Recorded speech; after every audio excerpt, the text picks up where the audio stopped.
Good morning. Good morning, Haven. Good morning. Hello. Hello. Hello.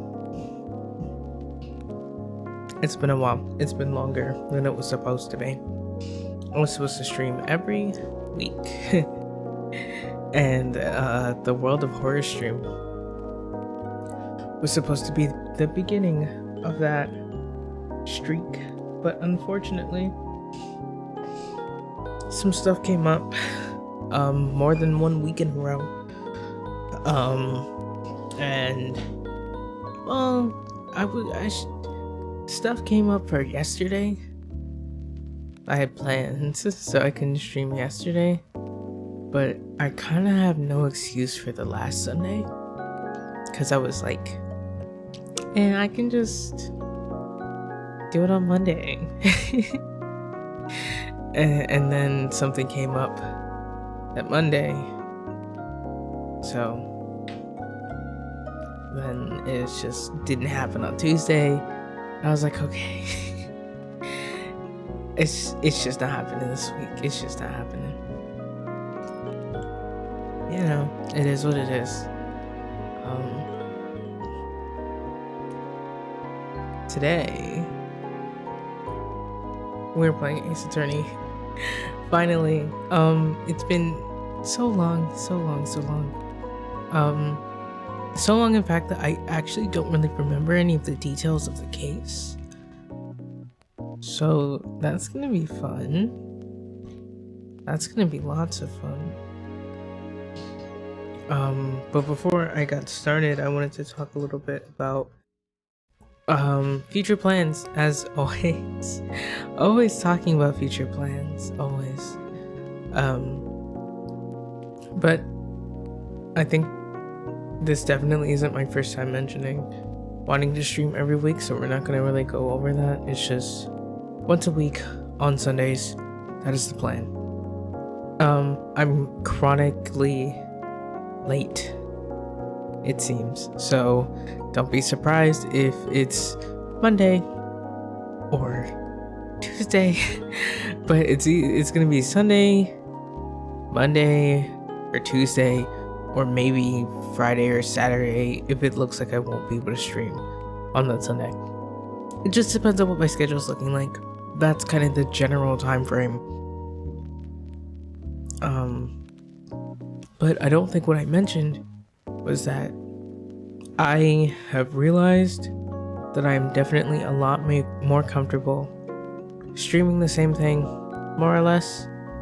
I know I was having kind of a good time with doing that with Sekiro. I kind of like, would I really consider that one a good time? Excuse me. I was having a good of a time as ever. I don't know, playing Sekiro regularly, and then playing, what's it called, Bayonetta. Like, I think it's better for me to do the same game like kind of multiple times. It's easier on like my mental, or it's at least easier for me to get into like a sort of headspace to do those. And then in addition to that, it's also going to be, I personally, this is just a hunch, I think it's going to be better algorithm wise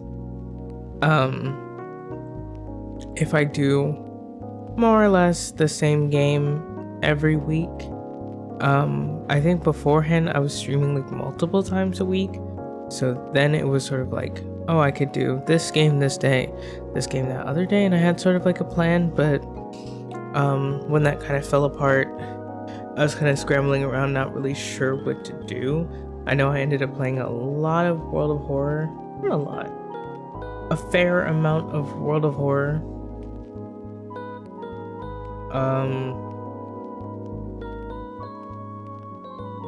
It's only been like 2-3, but those like 2 or 3 streams playing World of Horror since kind of falling apart on my schedule a little bit. I also had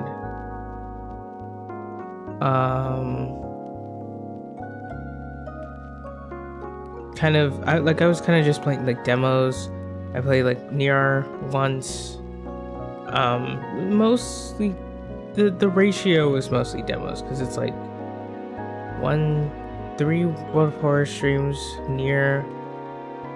I played Holster and Sucker for Love, and then I played Minecraft and I did Study, which are kind of like in the same boat. I don't know. I can't really tell because my videos are popping up based off of when I uploaded them, which technically it's when I made them public, not actually the upload date. So I don't know.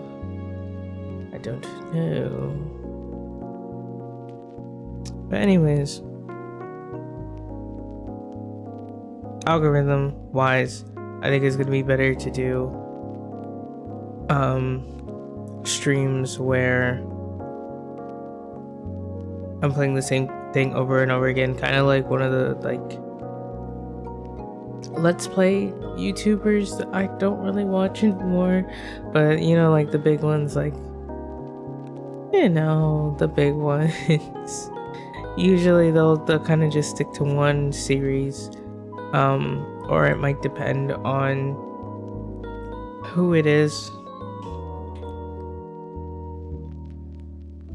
But usually it's like kind of short videos or a single series with like multiple episodes, and sort of as a viewer you're like looking forward to that next episode every week that they'd upload it. Whereas like with me, it's kind of like you don't really know what I'm gonna do. Bless you. I'm not really in a position to just count on people showing up because they want to see me. Like, I mean, yeah, but if, like, you know, if you don't already know the person, then you're not gonna just show up. You're not gonna show up just to show up. You're gonna show up if you see something that you're interested in. So I'm gonna try to aim for, you know, people outside of the people who already know who I am, if that makes sense. Hopefully it goes well. If it doesn't, then that's okay too. I think that might be it. The new thing is literally just, you know, expect Ace Attorney every week. And if you don't like Ace Attorney, then that's unfortunate. That's kind of it in terms of like the news for now. Let me see if I can get the game open.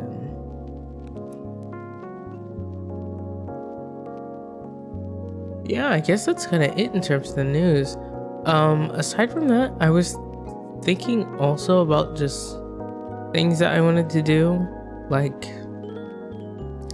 something I think is really cute that a lot of VTubers do is that they have like a kind of special way of like introducing themselves and leaving and stuff that I think is really cute, like something that's very like unique to them. I want to do something like that, and I think it's cute. But I'll have to figure something out. I'm still trying to figure out like my branding and stuff, and I have to remember that I'm not the same as the other VTubers that I'm like thinking of. Honestly, most of the people that I watch don't even really do anything like that. I'm just thinking of like somebody in particular that I've seen. She's one of the JP Hololive girls. The purple cat girl. Sometimes I listen to her when I'm like going to sleep because I want to listen to. I think it might not be a bad idea to listen to Japanese streams when going to sleep.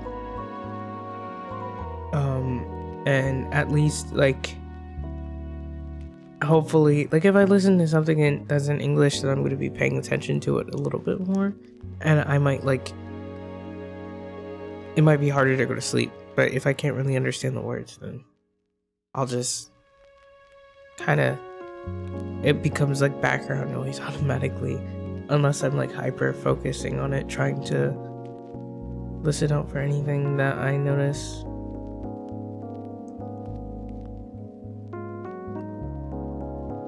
But I don't know. I think it's cute. I want to do something cute like that, but I don't really know if I want people to think I'm cute. If that makes sense. It probably doesn't, because you know, it would help more than it would hurt. But I don't know. I should just do whatever I want forever, and then if I don't like it, I'll just change it. It's literally that simple.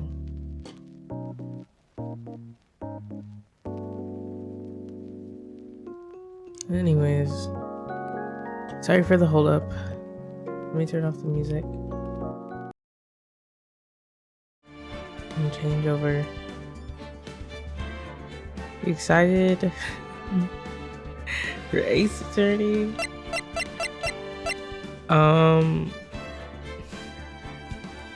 Something I gotta work on my transitions, because they're absolutely horrid. We are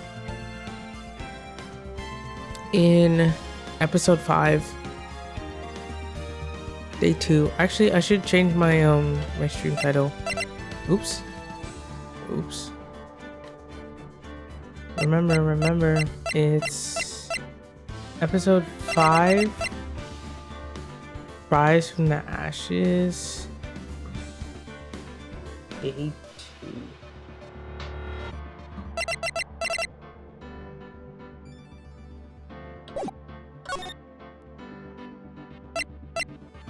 Episode 5.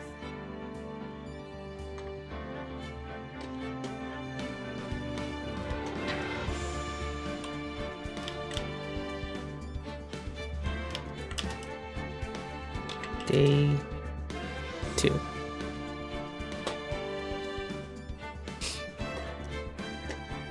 Episode 5's Rise from the Ashes.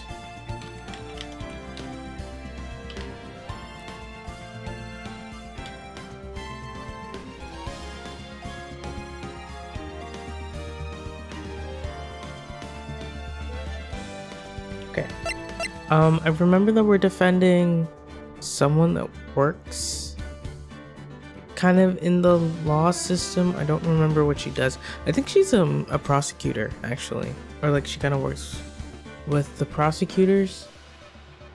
And she killed a guy and tried to put him in somebody's trunk. It was Miles's Edgeworth's trunk. That's kind of what I remember. Obviously she didn't do it, or else we wouldn't be defending her, but I'm pretty sure there isn't really anything that would suggest it's somebody else. And we might be in the courtroom, so I might be like trying to defend her like completely blind. Oh, that's gonna be so funny. Oh, we're in the courtroom.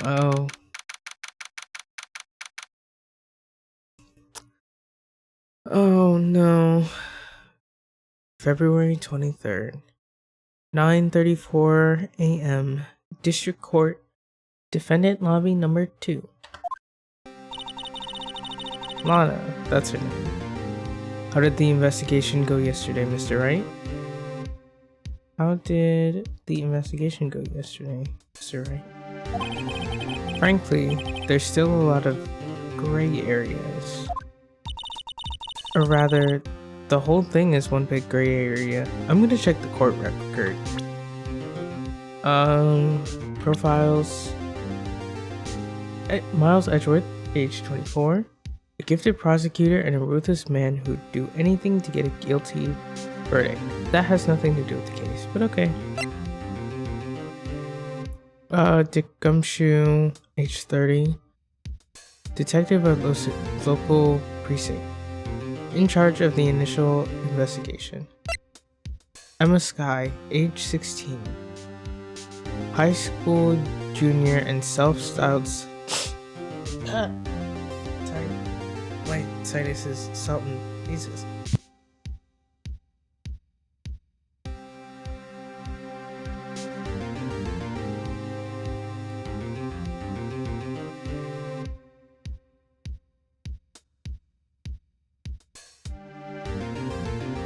Okay, I got it. I'm sorry. Scientific investigator, client, sister of Lana Sky. Okay, so she's the one who came and grabbed me. Lana Sky, age 29, the defendant and chief prosecutor for the district. Wounded on her right hand. Okay. Angel Star, age 31, mysterious lunch lady. Witness to the murder known as the Cough of Queen. Interesting. I remember him. Jake Marshall, age 33, a patrolman investigating the incident at the prosecutor's office. Thinks he's a cowboy. Bruce Goodman, age 36, the victim and a good man. Detective in charge of homicide in Criminal Affairs Division 1. Okay, and obviously we have the attorney's badge, Goodman's ID, an investigator's ID card found at prosecutor's office crime scene. We have the Knight of the Prosecutor's Trophy, given to Edgeworth, King of Prosecutors at the PD on the day of the murder. Okay. Edgeworth's Knight, the murder weapon. Usually in Edgeworth's toolbox, traces of the victim's blood, no prints. So they were wearing gloves. They had to have been wearing gloves. HNEM.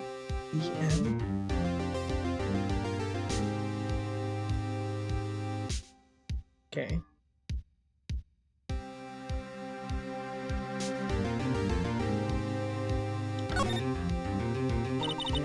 This must be the victim's blood, right? Either that or Edgeworth cut himself peeling an apple. What's Edgeworth doing with a knife like this anyway? Hey, maybe he spends his weekends roughing it in the wild. Edgeworth in the wild? I think my fruit peeling theory is more likely. Are you kidding? I've always pictured him as an outdoorsman. Now there's a scary thought. It's probably for self-defense. He's got a lot of stuff going on.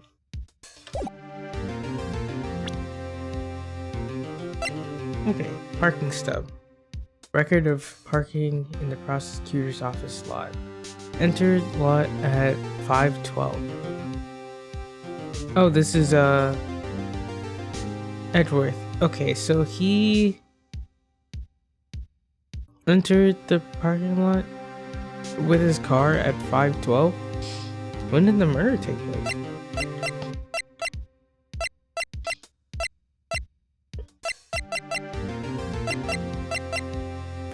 p.m. Blue Badger panel, a work of art designed by the chief of detectives and created by Detective Gumshoe.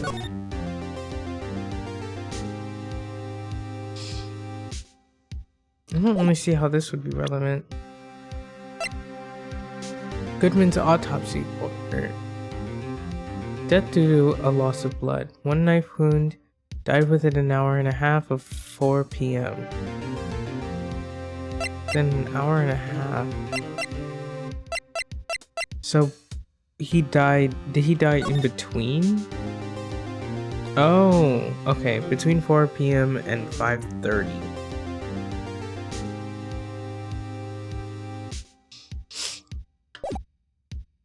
Okay. So it had to have been, that's a kind of short amount of time between Edgeworth arriving and the murder taking place. I feel like whoever, because obviously they were trying to frame Edgeworth for it originally, but somehow she got caught up in it as well. Okay, Goodman's note. 675 12 12. No, 12-2. 12-2.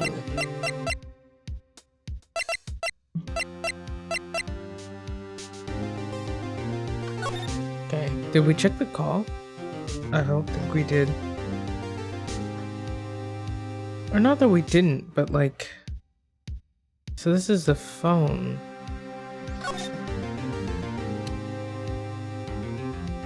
Is there any way to...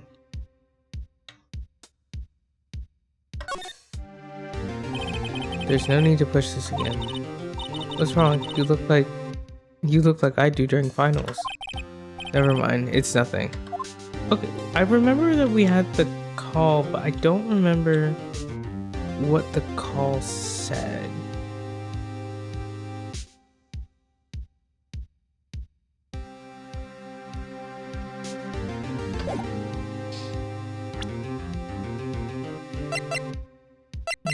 Did we put a record? I don't think we have a record of it.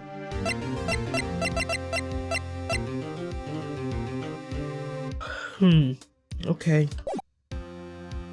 Yeah. Whole thing is one big gray area.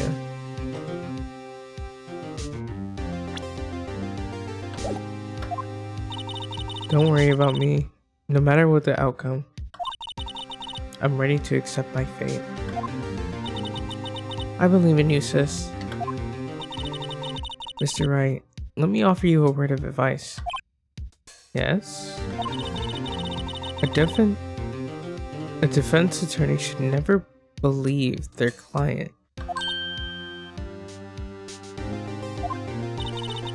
The defendant is called to a trial because they are suspected of wrongdoing.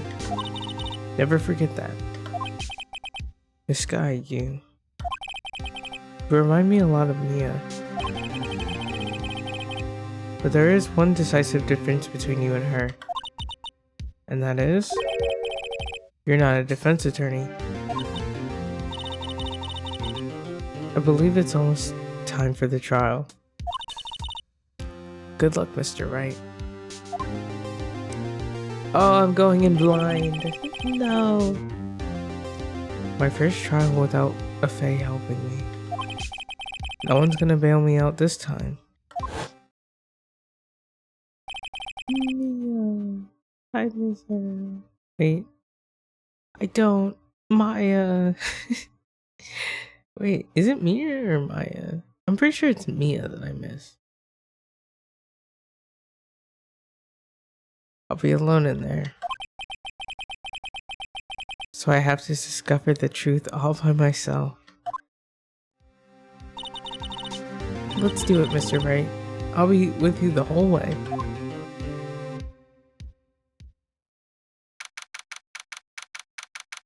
February 23rd, 10 a.m. District Courtroom number 9. Oh, I'm so surprised. I didn't really expect Edgeworth to be here. Court is now in session for the trial of Miss Lana Sky. The defense is ready, Your Honor. The prosecution has been ready for a while, Your Honor. Dang! Edgeworth. It's been 2 months, but I haven't been in a courtroom since this trial.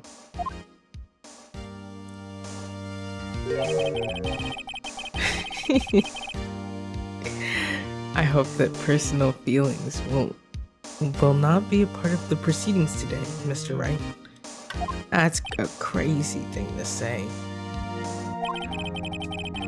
I will choose the path I think is right, regardless of what those around me might say. The judgment to be made here is in our hands, not those of anyone else. Very well, Mr. Edgeworth. Your opening statement, please. Chief Prosecutor Lana Sky has committed an unpardonable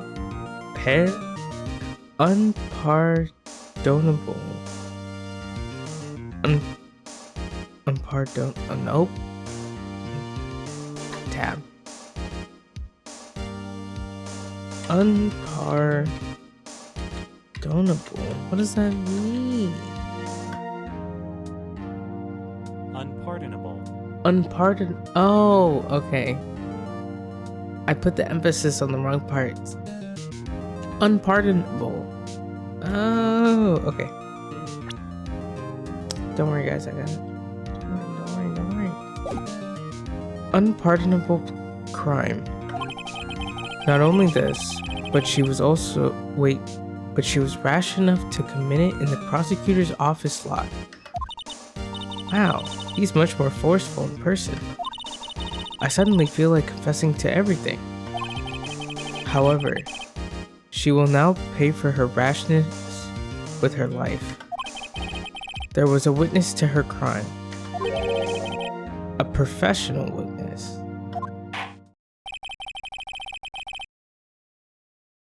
Well then, call your first witness, Mr. Edgeworth. The prosecution calls its first witness, Miss Angel Starr, to the stand. The cough-up queen. She's pretty. Haven't I seen you somewhere? You ordered the caviar lunch, right? Oh, caviar. I've never eaten caviar before. The judge is really wolfing it down. And for you, I have a fiesta bowl. Thanks. Will the witness state her name and profession? And you, sir? Did you order the fingerprint lunchbox? It's too early for lunch. Your name and profession, please.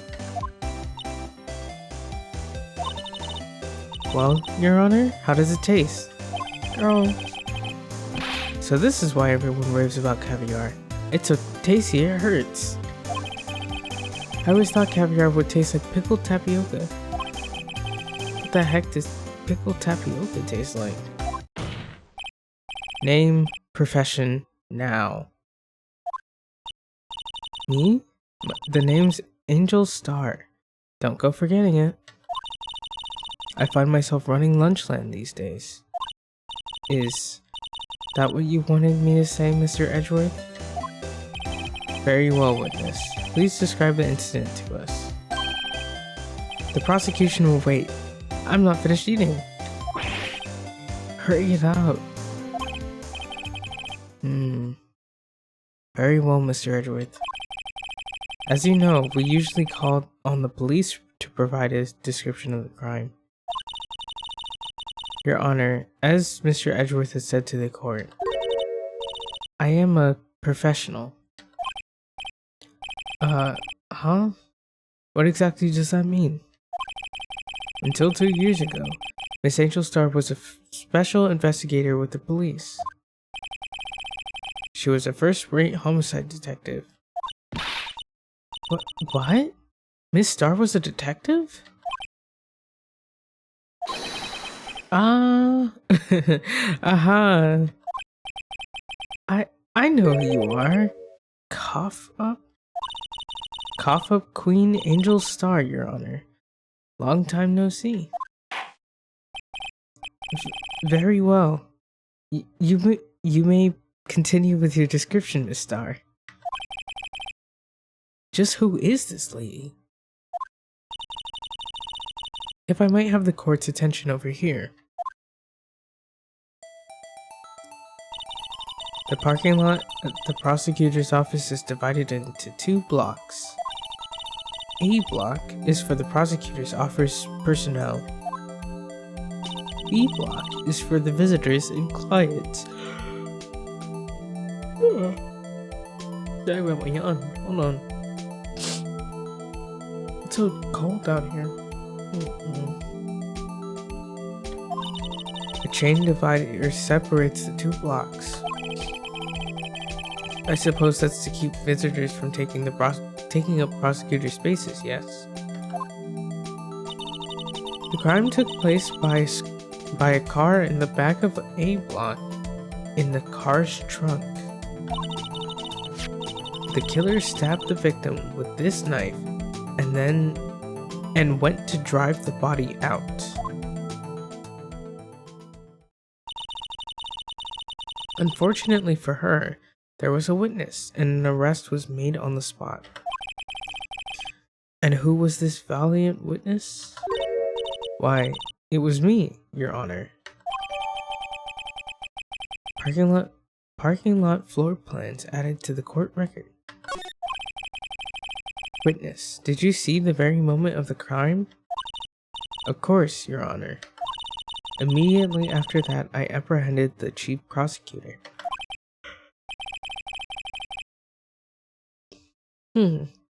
It seems rather cut and dry, doesn't it? Well, Mr. Wright? I can't agree on principle, Your Honor. It seems that some poor losers are unwilling to accept the truth, Your Honor. Shall I proceed to crush what little hope they have remaining? If you can, then give them your worst, Miss Starr. Wait, are they talking about me? Alright, time to cross... whatever the thing is called. I was gonna say cross-contaminate, that's not the word. Somehow I always knew a day like this would come. I was on my way to deliver a lunchbox to my boyfriend when I sensed something. Perhaps it was my finely honed detective's intuition at work. Through the wire fence, I saw the chief prosecutor standing next to a garish car.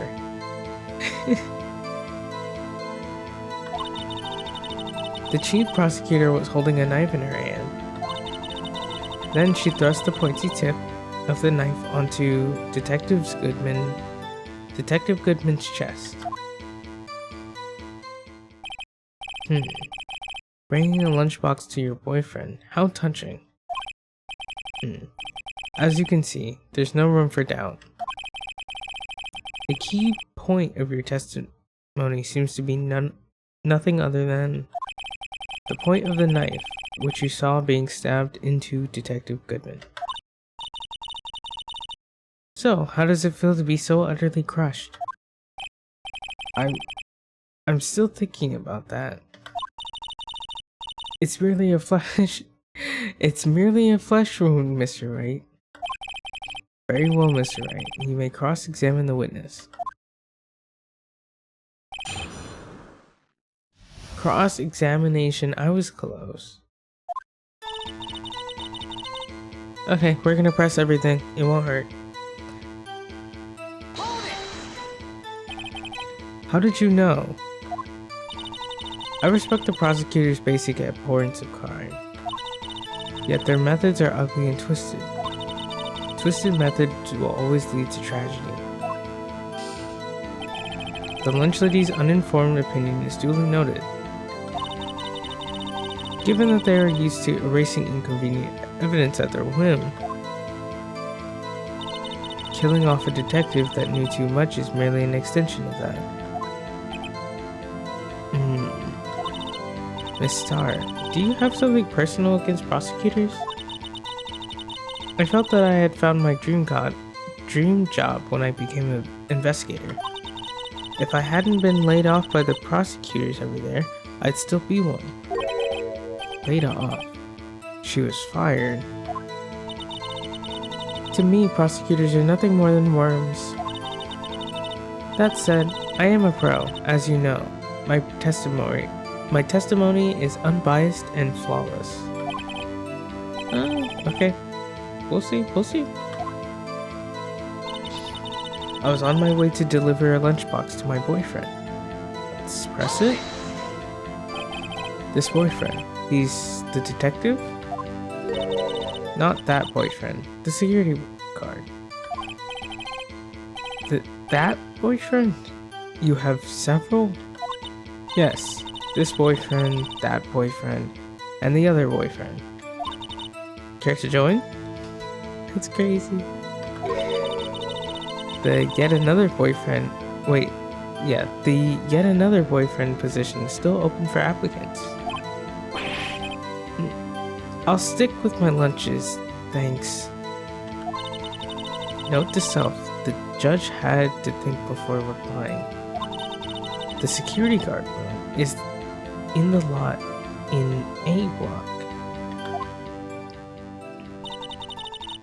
It's up on the second level, so you can see everything from there.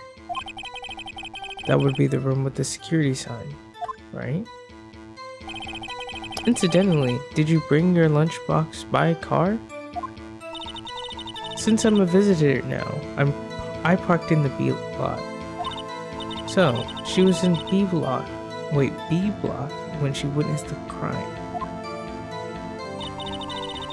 When I sensed something, perhaps it was my finely honed detective's intuition outlook. Press it? You sensed something. So you're saying you had a premonition of the murder? It felt like, how would you say? Oh yes. It was like the feeling you get when you view a pumpkin chock full of seeds. I have no idea what that means. Speaking of a detective's intuition, wasn't the victim Mr. Bruce Goodman also a detective? Yes, well, he was like young cheese. Young cheese? A pale white cheese, not yet tangy with the experience on the streets. A greenhorn. Then I must be hard, yellowed, and sharp as a tack. Yeah, with the odor of an old cheat to match. In any case, there, in the lot, I felt something stirring in the back of my mind. Through the wire fence, I saw the chief prosecutor standing next to a garish car. By garish car, you mean Mr. Edgeworth's car, yes. Mr. Edgeworth's? Incidentally, the knife with which the victim was stabbed was also Mr. Edgeworth's. Wasn't it? Indeed it was.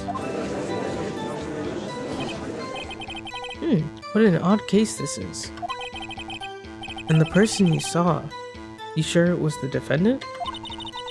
I saw her from no further than 30 feet away. I'm certain it was her. If she's telling the truth, we're doomed. Let's just do what we can, even if we don't have any proof. We can always nitpick. Witness, in your testimony, you clearly stated the following.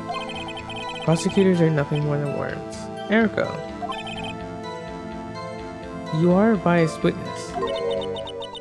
You might want to keep those silly opinions to yourself in the future, Ricky. Huh?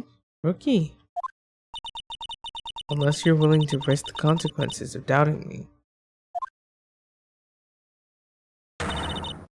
I'll fry you like a fritter. Crispy on the outside, chewy on the inside. That was inspiring. I believe I've heard that tagline elsewhere. You could decry plagiarism?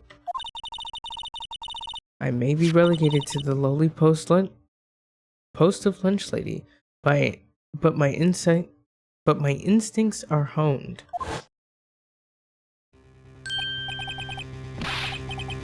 Huh, why didn't she show this photograph earlier? But okay. A photograph? You took this? The moment I witnessed the crime, my reflexes took over and snapped. I took a picture. In fact, one of my lunch boxes is rigged with a camera. I suppose that's more exciting than just hanging it around your neck. Witness, why am I only seeing this photograph just now? You think I'd show it to you, prosecutor? Think again. My boyfriend works in the photography division of the criminal affairs. Well, this is most certainly the defendant. Crime photo added to the court record.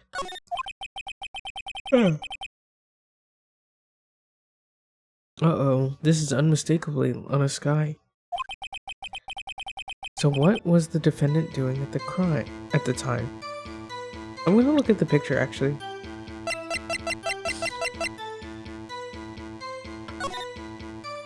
Oh, no, that's not it, but...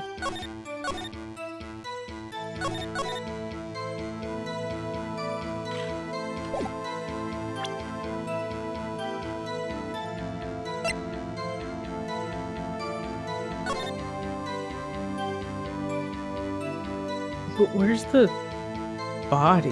Like, when did she take this? Because it shows her wearing the bloody coat, but it doesn't show her with the knife in her hand. The body isn't there. Where's everything else? I don't know. I don't think she stuck him in the trunk, did she?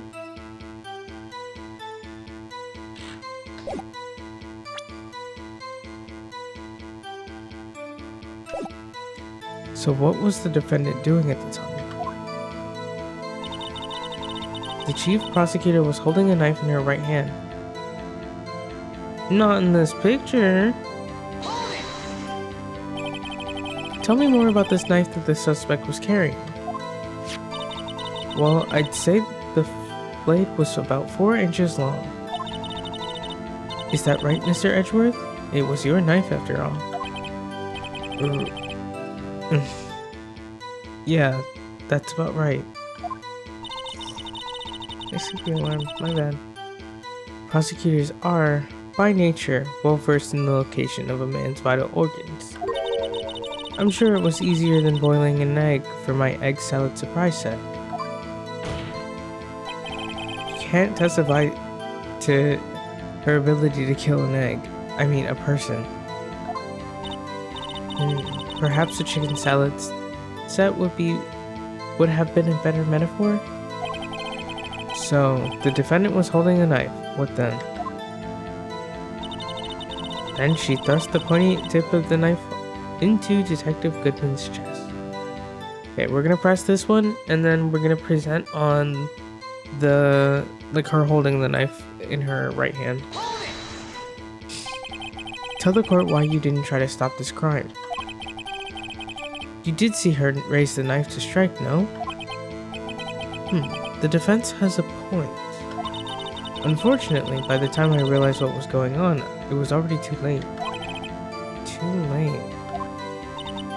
Yes, the next moment, the chief prosecutor brought down the murder weapon. I see. It's only a flesh wound, Mr. Wright. We can make it. You said that before. Anything else? Scientifically speaking, Miss Stark's testimony is flawless. Sounds pretty fatal to me. What do we do? Is this it? Is my sister guilty? Let's just keep our heads cool and press the witness a bit, shall we? For some reason, having her panicking next to me makes me calmer. Don't smile like that. Okay. So, we're gonna go... She said she was holding it in her right hand.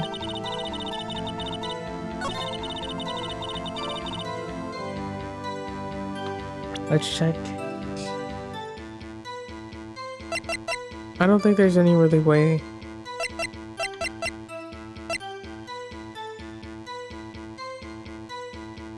Yeah, she's wearing gloves, so you wouldn't really see. ID card. Let's check the autopsy report.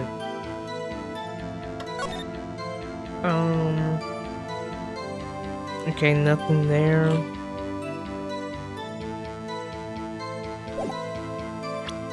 So it's gonna be the picture.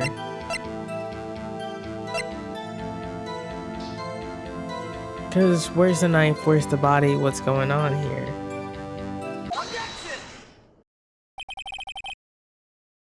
And you witnessed this. You saw Miss Scott stab the victim with a knife. Yes. Oh, wait. As I've already said, yes. I swear on my finest salmon swirl lunch. I'm sure that is a fine lunch. But isn't that odd? Look at this photograph. This is the photograph you took the very moment of the crime, is it not? Then why is Miss Sky not holding a knife?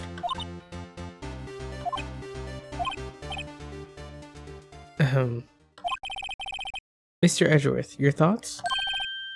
Objection. That had to be the weakest objection ever, Edgeworth. It definitely was. Yet it was still stronger than your ever feeble mind, Mr. Wright. What do you mean, Mr. Edgeworth? This photograph was not taken the moment before the stabbing. This is taken the moment after the stabbing. And how can you tell that? Blood splatter. See the dark crimson stains on the chief prosecutor's coat? But it's black and white. But it's a black and white photograph. Yes. It's hard to tell, but it could be blood. Well, Mr. Wright, I see no problem here. No problem, except you. Mr. Wright, are you going to just sit there and take that kind of abuse? You got a better idea?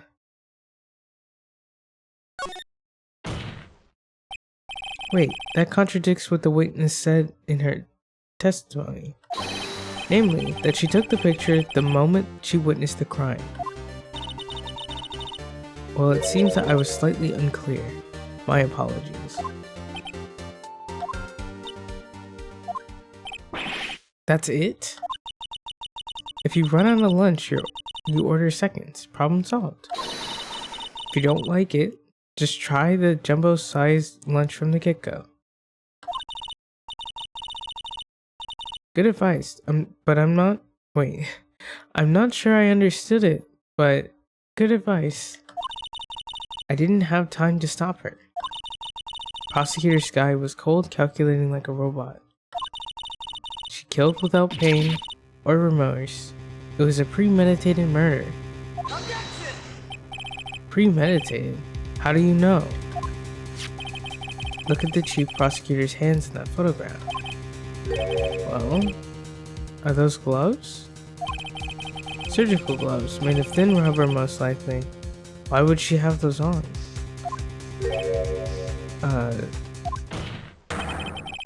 If it was not premeditated, she would not be wearing those gloves.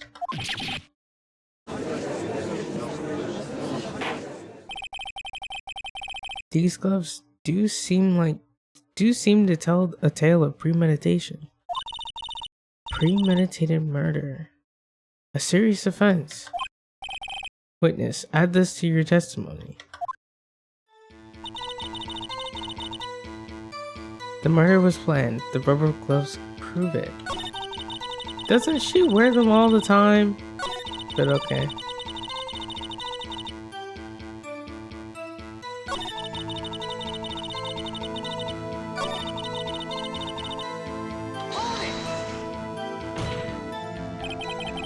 What if she was just in the habit of wearing gloves, like driving gloves? The gloves were admitted as evidence when the defendant was arrested. Oh, give us the gloves. They were the kind of rubber gloves that... They were rubber gloves of the kind used for autopsies.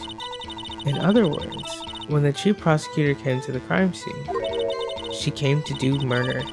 It's the only possible conclusion one can make. Everything was planned. It was a premeditated crime. Impressive. I'm sorry they took you off the force, Miss Star. This is bad. She got them thinking it was all planned. If she can prove this claim, the trial's already over. I've got to think of a way to show that it wasn't premeditated. It's only a flesh wound, Mr. Wright. We can make it. You said that before. Anything else? Scientifically speaking, Miss Star's testimony is flawless. That was pretty fatal to me. What do we do? Is this it? Is my sister guilty? Let's just keep our heads cool and press the witness a bit, shall we?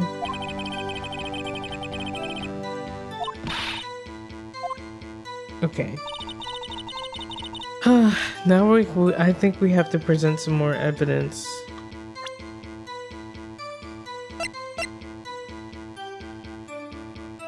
Who gave this to him? I don't remember. Was it...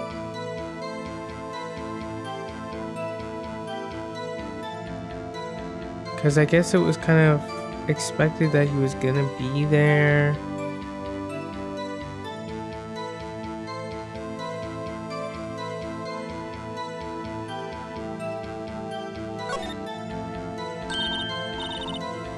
Hey, check it out. There's a metal plate here.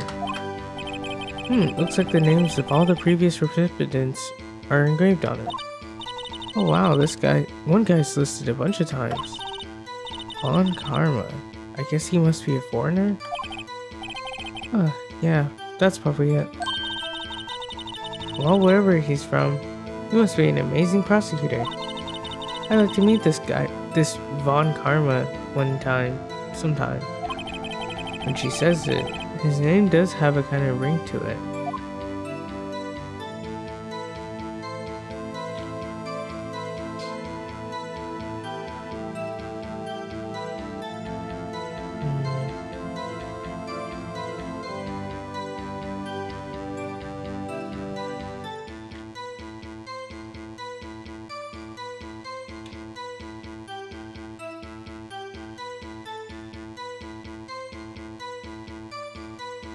I keep seeing something out the corner of my eye. Okay, so we have to prove that it was not premeditated. And the way to do that would be... Well, I can't remember the phone call. That's the thing.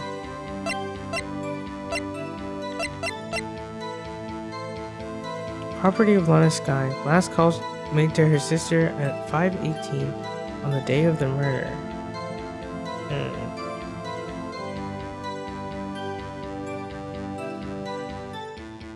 I don't know.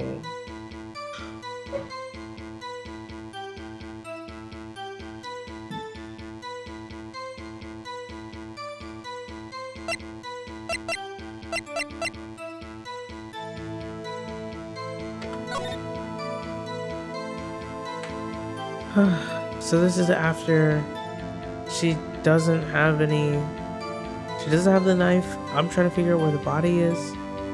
Clearly, I mean, we still, like, I can't even say, oh, maybe we're on the other side of the wall. She was not in lot A, she was definitely in lot B.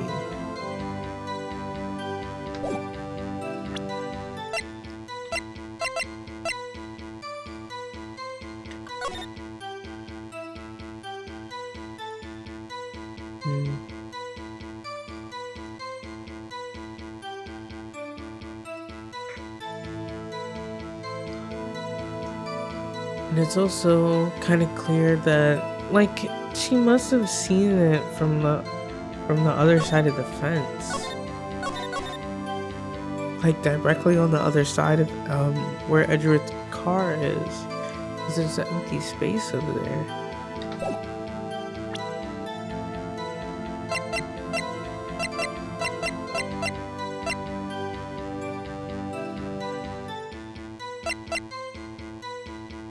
And I don't know what the 675 12 2 was.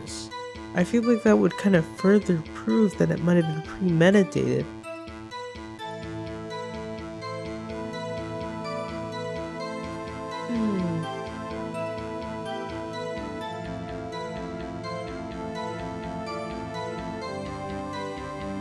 This is the victim's memo. This is Goodman. Goodman made that.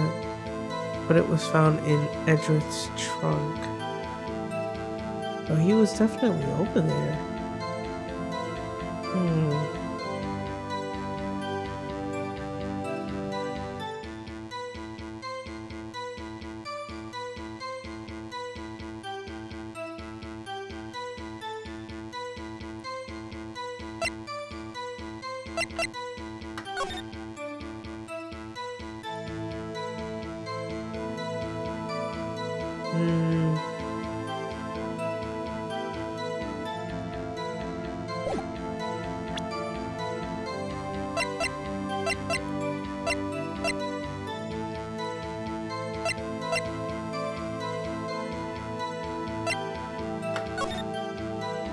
ID badge.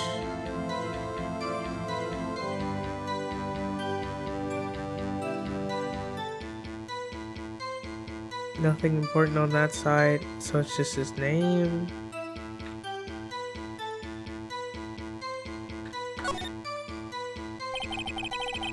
Name and ID number written here. Surgeon Bruce Goodman, ID 58421189.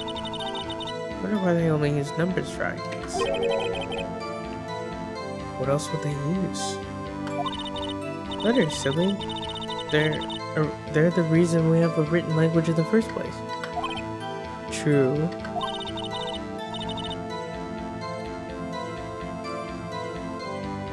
Sergeant Bruce Goodman. ID YABADAB. See? Wouldn't that be better?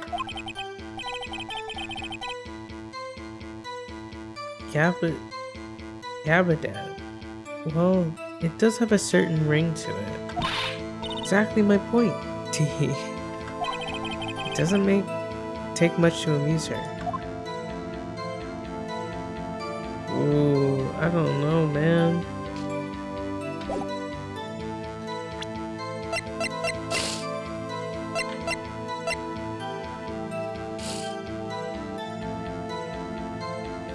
Oh, actually, maybe it would be that because Edgeworth got there in so little time beforehand. We can try that, cause if you were planning to murder him with Edgeworth's knife and all that jazz, oh, but I don't know.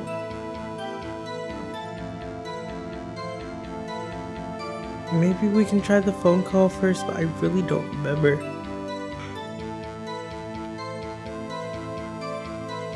512 and 518.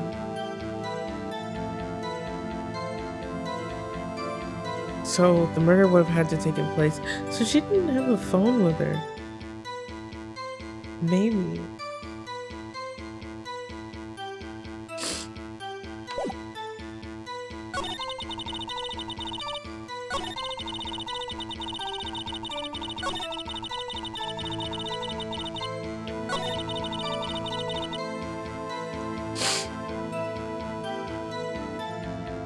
It was either, I don't know, like, she has the rubber gloves on.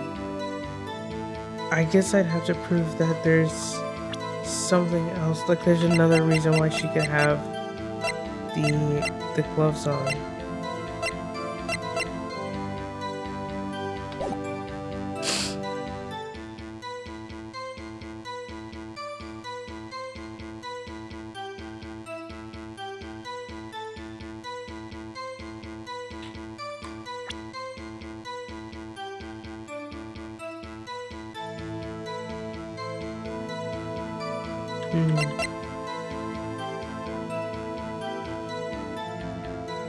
I wonder, the King of Prosecutors trophy. I don't really know why someone would wear gloves when handling the trophy. But since she was gonna give it to him, then that could be it.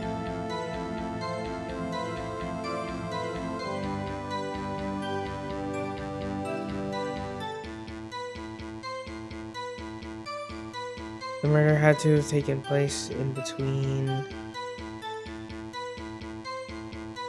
5:18 and 5:12.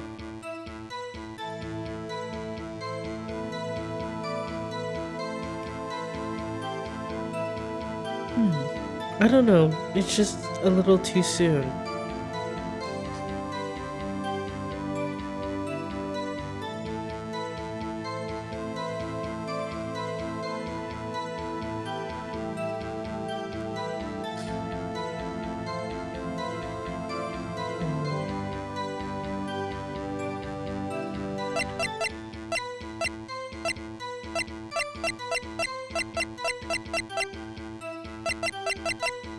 I think we're gonna try the parking lot ticket. Cause I don't know, he came so soon. I have no idea. I've no clue.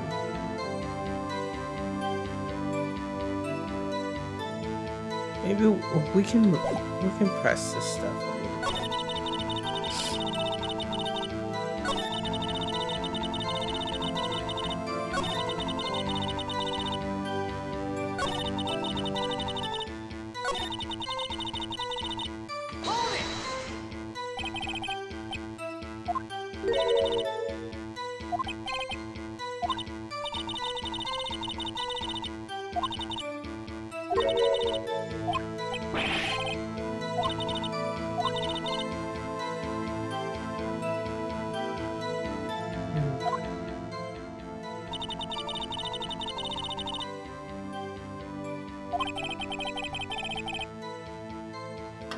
I don't know why she would bring up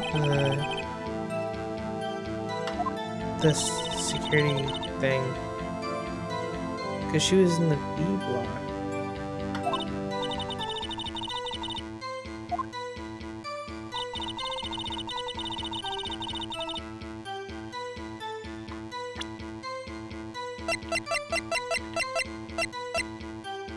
Oh, her testimony really is solid.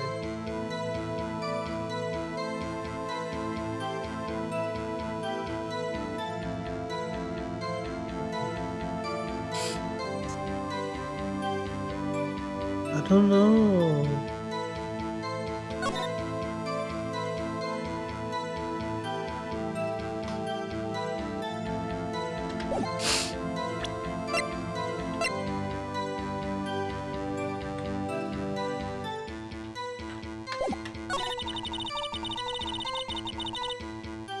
That's true. The murder was planned, the rubber gloves prove it.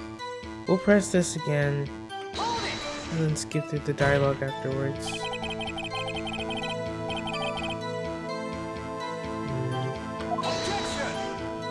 Give her autopsy blows.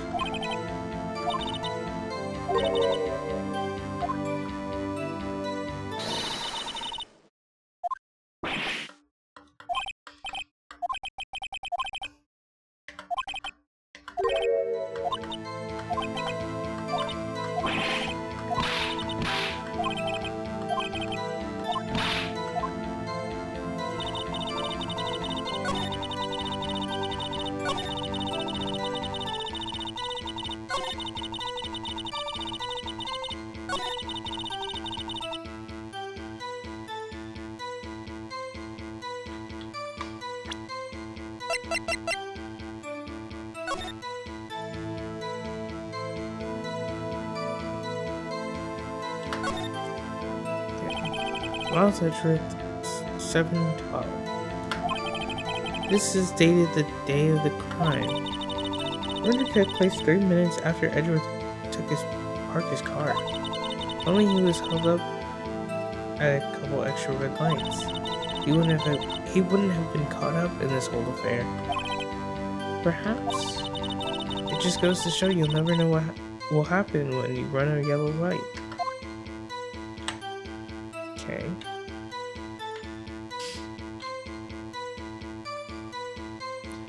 Okay, so it was only 3 minutes, so there's no way.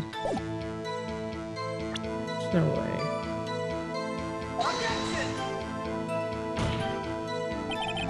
The witness's statement is clearly faulty, Your Honor. I don't think I got it. Sorry, but I can see nothing faulty. Unfortunately, I will have to penalize you, Mr. Wright.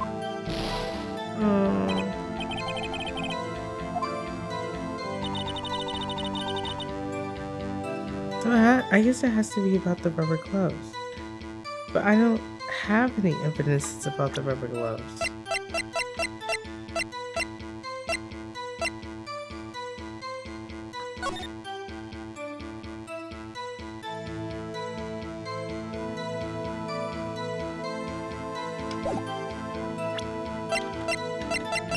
We're gonna try this.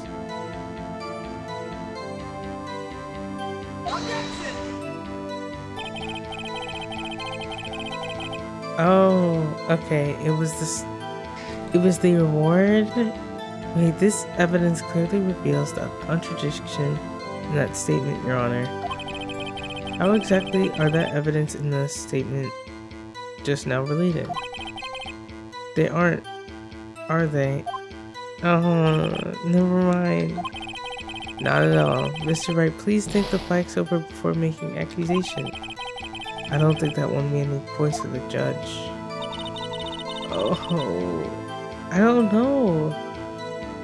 This might be one of those situations where you're supposed to just keep pressing them.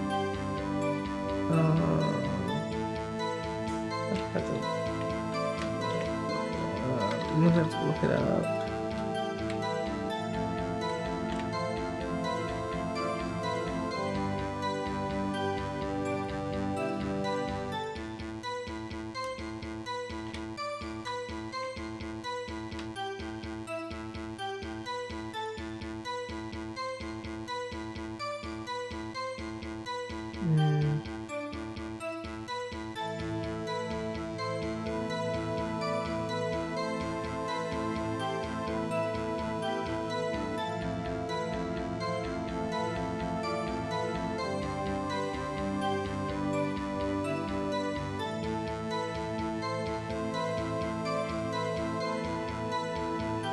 Okay. I'm looking it up, but I'm not like reading all the answers. I only got like a glimpse. I'll just press all her statements again. Let me hold it.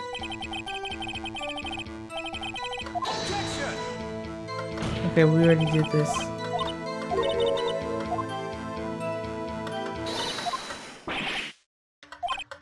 We already did this.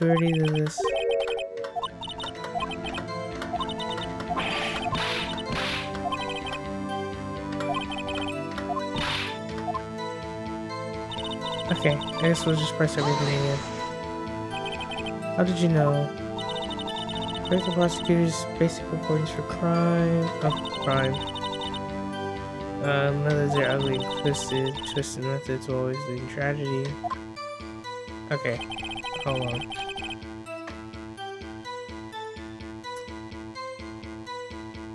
Okay.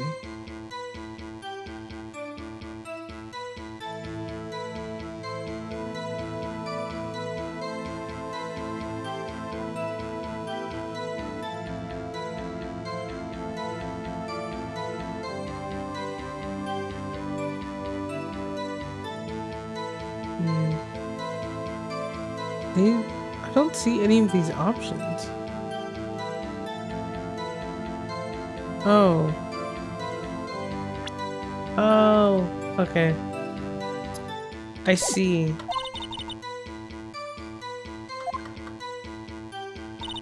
Okay, I got the answer. I got too many answers, actually. But at least this will kind of help the logic a little bit. Well, we will skip the whole not really liking prosecutors thing. So, my line of thinking was that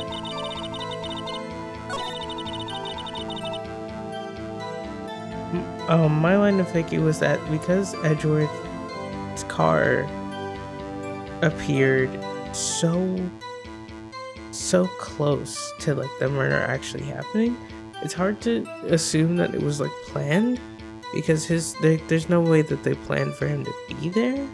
But at the same time, it was like, oh, but this statue, and who's gonna receive his thing? But like, wasn't she gonna be the one to give it to him? Like, his presence in the case kind of makes it like, are you sure that it was planned? Cause, you know, but what I should have been thinking, oops, I accidentally pressed her again.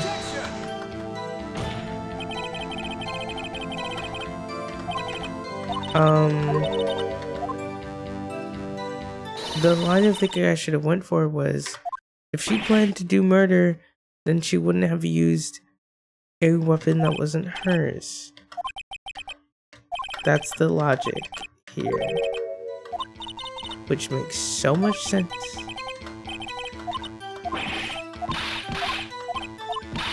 It makes so much sense, and I just didn't know.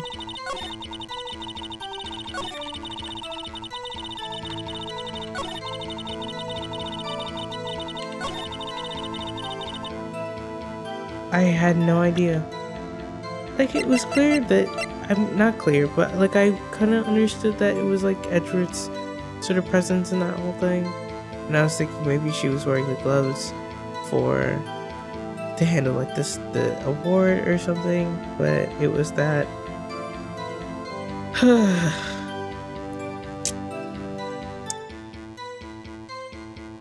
If it was premeditated, she would have had her own weapon instead of using someone else's.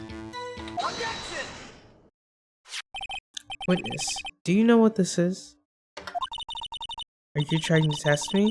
I sell boxed lunches for a living, you know. That's a knife. The knife. The knife that was in Mr. Edgeworth's trunk. Indeed, it is my knife.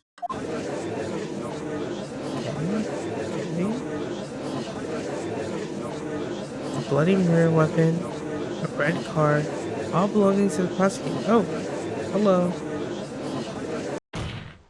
Everybody's talking. The defense has a request. We ask that the witness provide an accurate testimony. What's that, rookie? Your testimony. In your testimony, you stated that Lana Skye planned this murder, and that's why she was wearing those special gloves. Seems like a natural conclusion to me. The gloves do indicate planning. However, why would she not also prepare the most important thing? The murder weapon.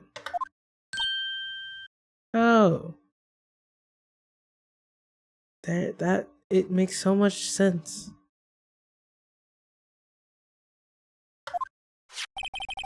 The knife just happened to be in the trunk of that car. Ladies and gentlemen, if you're gonna plan a murder, you don't forget the weapon.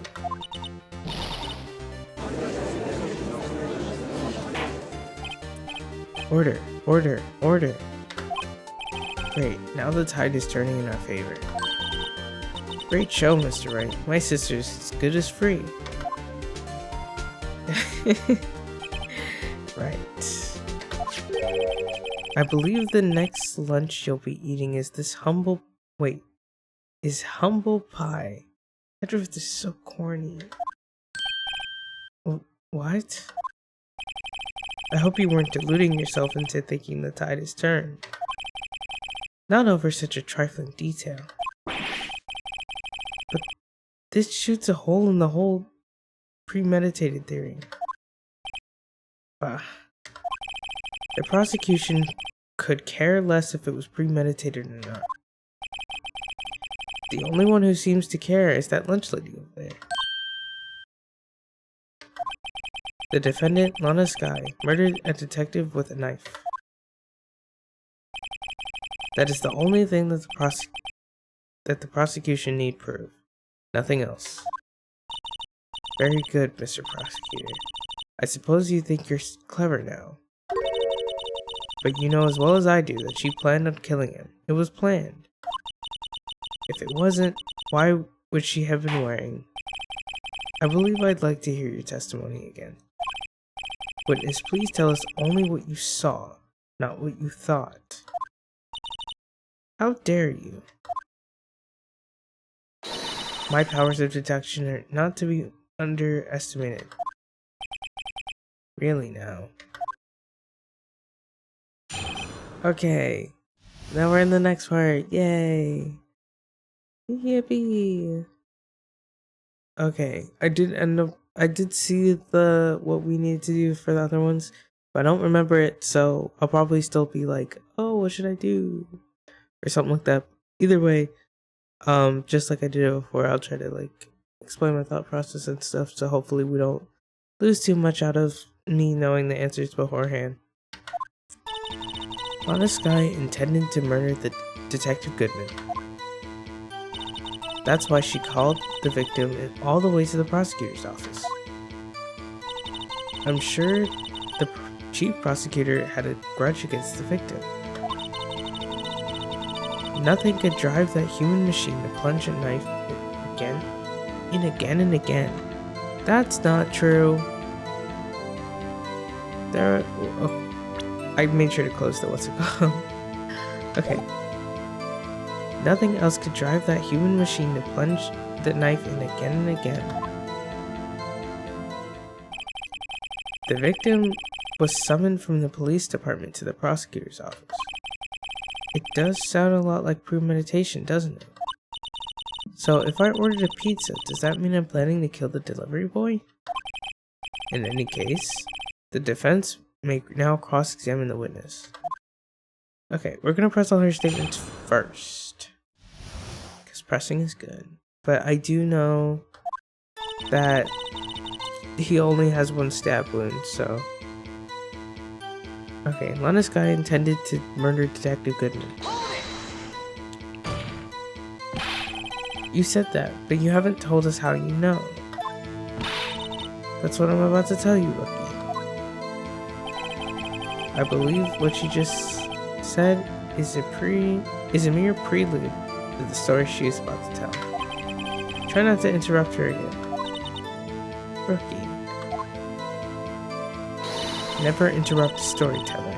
It's like pulling a bun out of the oven half-baked. Something's half-baked here. Something's half-baked here, alright, and it's you. Try not to confuse the defense witness. They're not very quick on their feet. Now, why did you believe the suspect had intentions to murder the victim? Her actions speak for themselves. That's why she called the victim all the way to the prosecutor's office. You have no proof that Sky called him there. You have no proof that she didn't. Mr. Edgeworth, thoughts? There's no record of a call made on the defendant, Miss Lana Sky's phone. She might have written him a letter. Come on, you could have tried the public phone first at least. In any case, the victim came to the prosecutor's office where he was murdered. I'm sure he had a reason to be there. Witness? Why do you think it was the suspect who summoned the victim that day? I'm sure the chief prosecutor had a grudge against the victim. What makes you say that? What kind of grudge? Well, I wouldn't know that. Of course you don't. That's because she didn't have a grudge. Rookie. I have a lunchbox here. Now, what's inside? How am I supposed to know? See, we agree that there is a lunchbox here, but we don't know what's inside. A person's life is like a lunchbox with pretzels, don't you agree? I get it. That's why my lunch is so salty. This judge isn't very good with metaphors. The suspect had a grudge against Detective Goodman. Will you tell us your basis for thinking this? It's simple. Nothing else could drive that human machine to plunge the knife in again and again.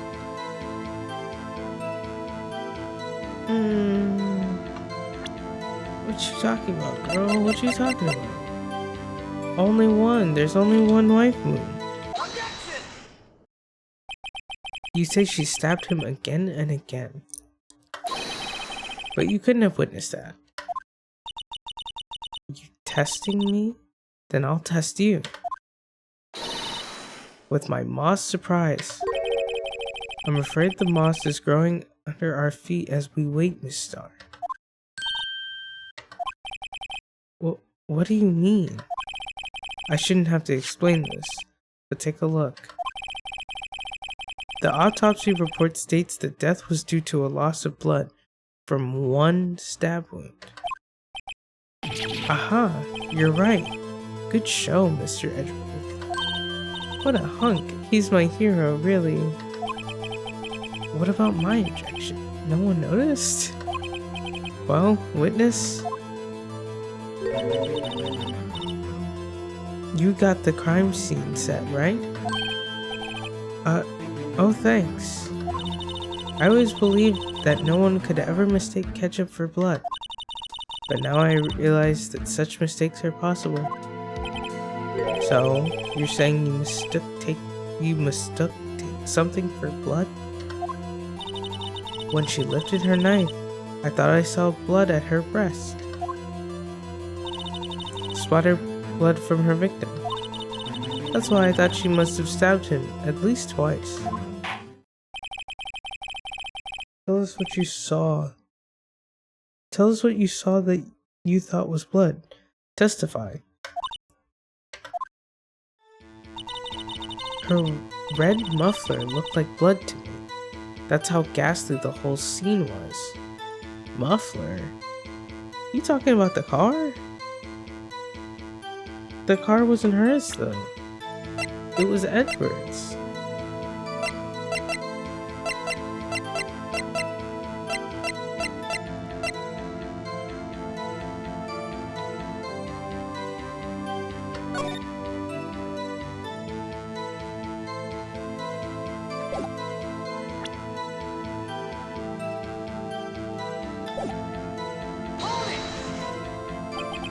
Her red muffler?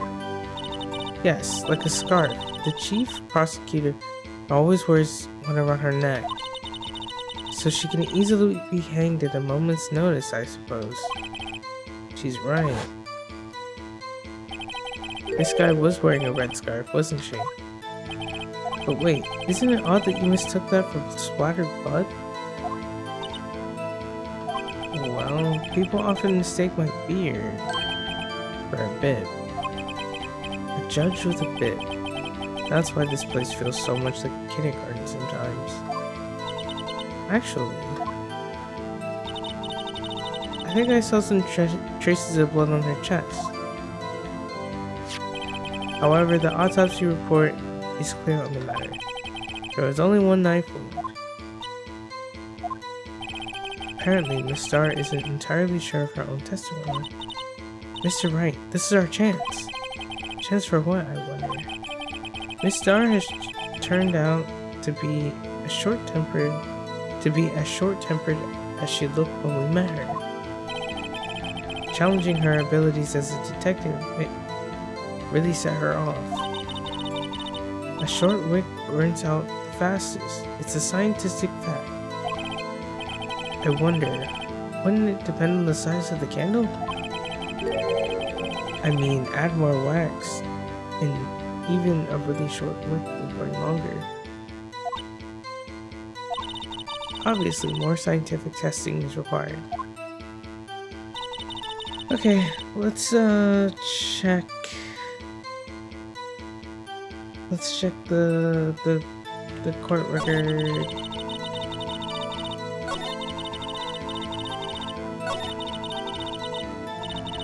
I don't know if she was wearing it in the picture, was she? I feel like she wasn't. Yeah, she's not wearing it in the picture. Okay. Miss Starr, I demand an explanation. The witness is clearly not suited for detective work. Girl, let me talk. What? The suspect was not wearing a scarf or muffler of any kind when she stabbed the victim. And you've proven it yourself. With this photograph. Come on, Adrian. Let me say something. Only a professional lunch lady could be so utterly clueless. Congratulations. Perhaps you finally found your true calling in love. Harsh words, but good. In the end, Mr. Edgeworth prevails. What was my objective? Chopped liver? But it was there. A scarf. No, not that. But something red. Really? Well now, where were we? The witness has given us an entertaining interlude, but back to business. What? Very well, witness. Continue your testimony. You saw the crime and apprehended the suspect. Tell us about that. Very well. I do remember some things accurately, at least. Ultimately, we couldn't shake the most important part of her testimony. The most important part? The part where your sister stabs the victim. The next testimony might just be the moment of truth.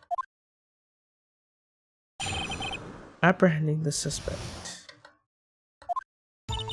After the murder, the suspect attempted to run behind the partition off to her side. I quickly caught her, explained her rights to her, and arrested her on the spot. How did you manage to catch her? Ah yes. When I arrested her, I mentioned the muffler. Wait, she mentioned the muffler. That's what had me confused in my earlier testimony. The chief prosecutor made to escape, but against Angel Star, resistance is futile. Okay. But she saw her through the gate. How did she get to her? You were quite determined about the scarf, aren't you? I strike like a snake and bite like a cobra. That's me, Angel Star. That wasn't a very good metaphor. First of all, a cobra is a kind of snake? Don't bother me with details, unless you want to get bit. No thanks. Note to self, Mr. Wright is weak against poisonous snake bites. The chief prosecutor tried to resist, but her efforts were in vain. She knocked my hands aside, kicked over an oil drum. An oil drum?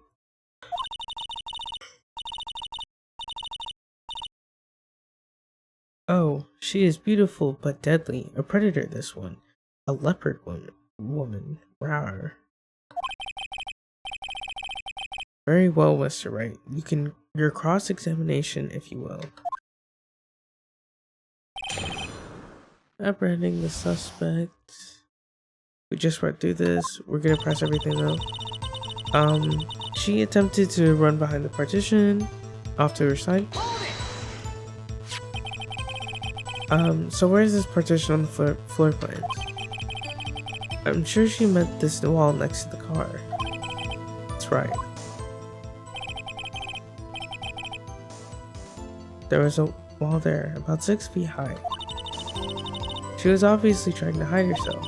Quite natural thing for a criminal to do.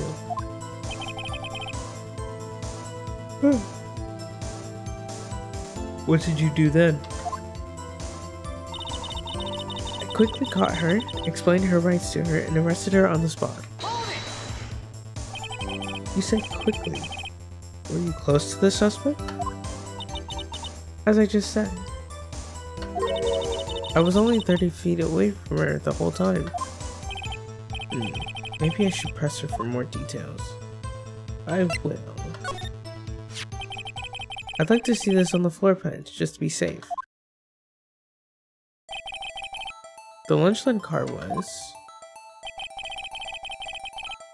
She was a visitor, thus she was parked in the B block. So you witnessed the murder from here?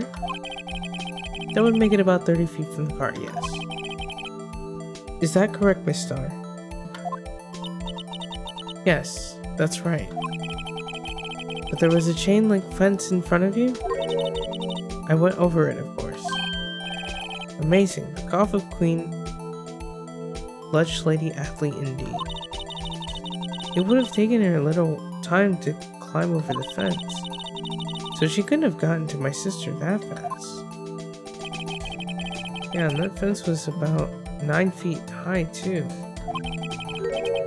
So how did Miss Sky not get away? Ah yes, when I arrested her, she mentioned the muffler. That's what had me confused in my early testimony.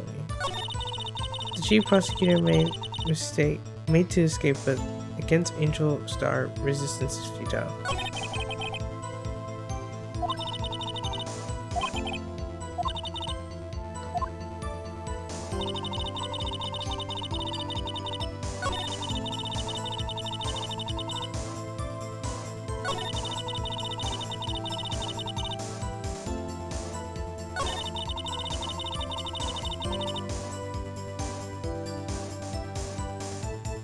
Let me check our evidence, because I mean, again, as we kind of just established, it would have taken her a little while to have climbed over.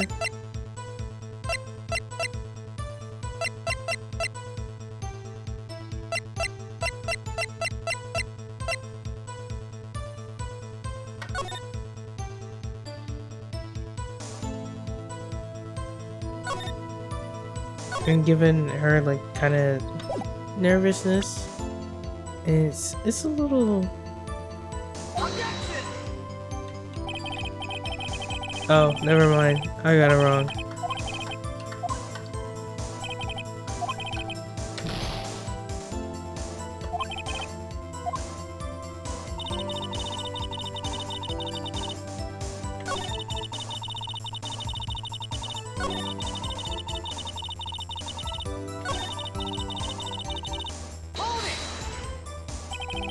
She mentioned the muffler.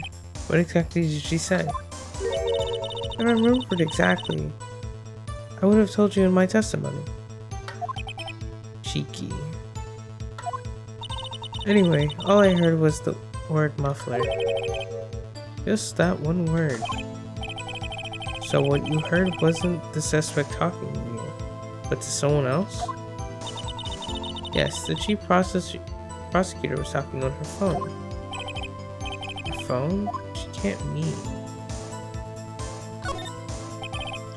By phone, do you mean this cell phone discovered at the crime scene?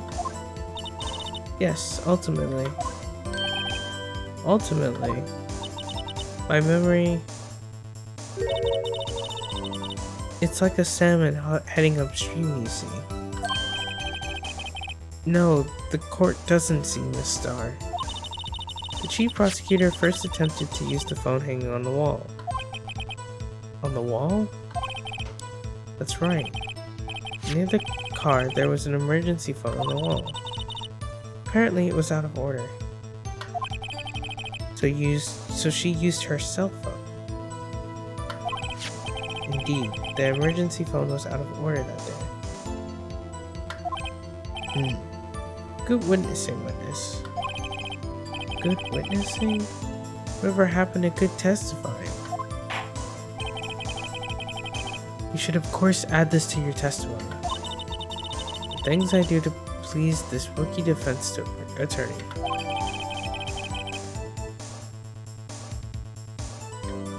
On a cell phone updated in the court record. I saw it all. How she tried the phone on the wall. Had to use her cell instead.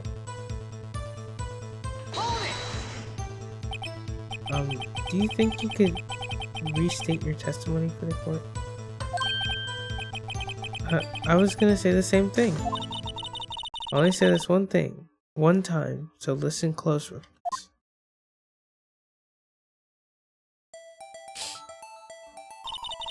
Chief prosecutor stabbed the victim and ran behind the partition.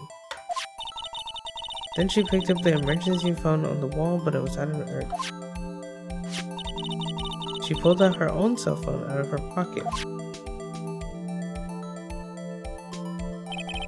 And during that time, he climbed over the chain link fence.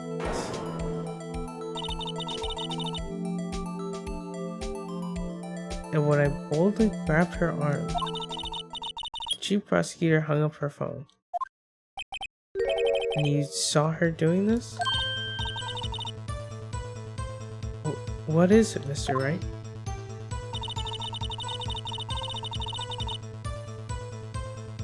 Chief prosecutor made the escape, but against Angel Star, resistance is futile.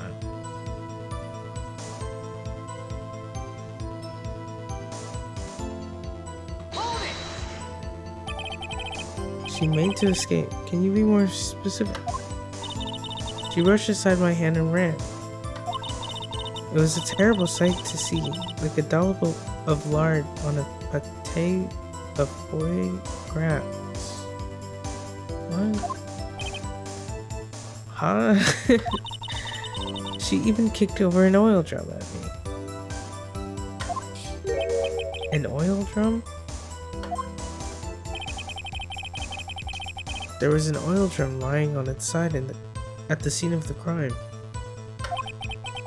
But it's strange. What is that? She wanted to escape. Why didn't she run the other way? The parking lot entrance. That's right. Doesn't make any sense that she would run from behind the partition to the oil drums. Excellent, more mysteries. I wish we could solve a few before finding more though. So Miss Sky tried to run.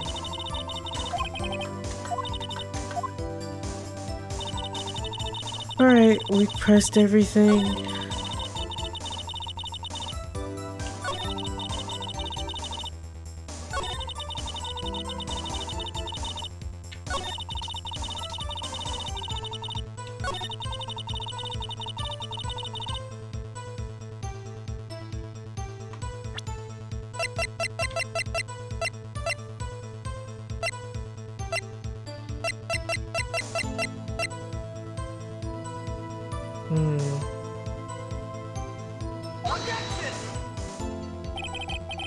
No.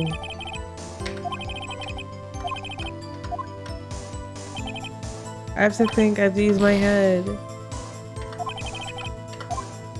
Okay.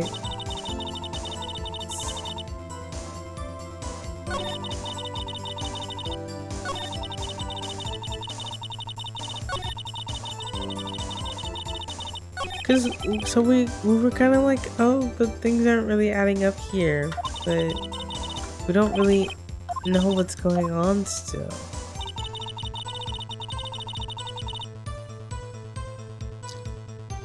Oh man, I guess, okay, thinking back over what we know.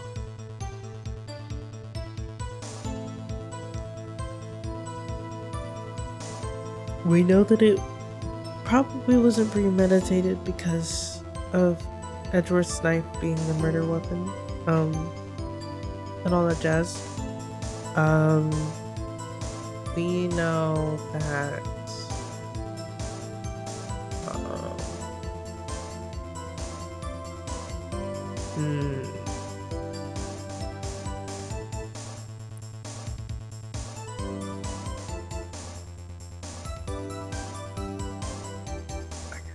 I got nothing.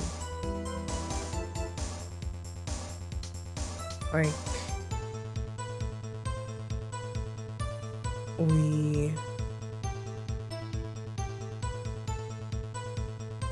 well, right now, this is about her making her escape. But it's still crazy that she, like, jumped over the fence and all that stuff. I don't know. What would she...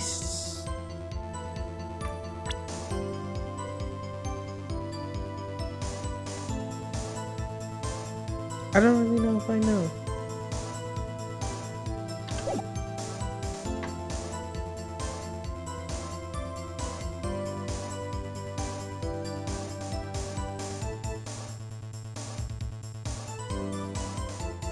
Okay. We pressed her.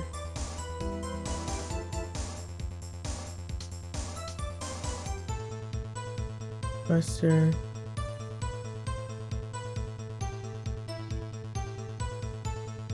Oh. Oops. I didn't. Oh, I pressed the hold it button. Okay.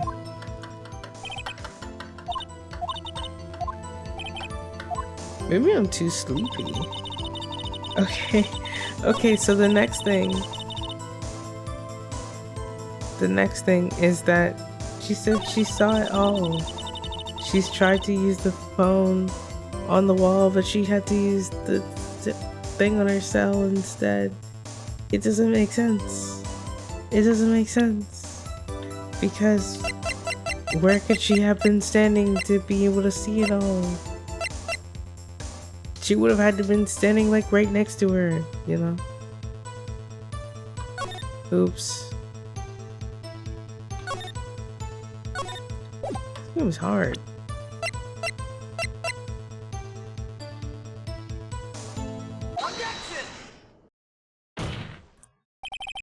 Miss Star, I have to conclude that you have a personal grudge against Miss Lana Sky. The witness is a former detective. Her testimony is unmarred by personal bias. Well, who would have thought you would be my knight in shining armor prosecutor? You, who, together with the chief prosecutor, kicked me out 2 years ago. Clearly she's biased. Bro does not remember doing that. Well, Miss Star, this is a fatal contradiction in your testimony. How do you explain this? I don't know what you're talking about. Mess with me, and I'll make you cough it all up. Let's look at the floor pans. You said you witnessed the crime from this point. However, if that's true, you couldn't have possibly seen Miss Sky making that phone call.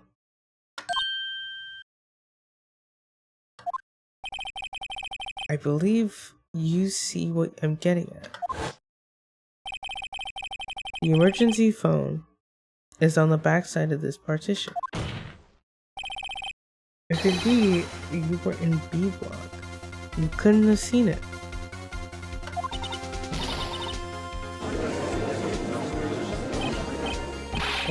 Order. What is the meaning of this? It's simple, Your Honor. She's not coughing up lunch. She's coughing up lies.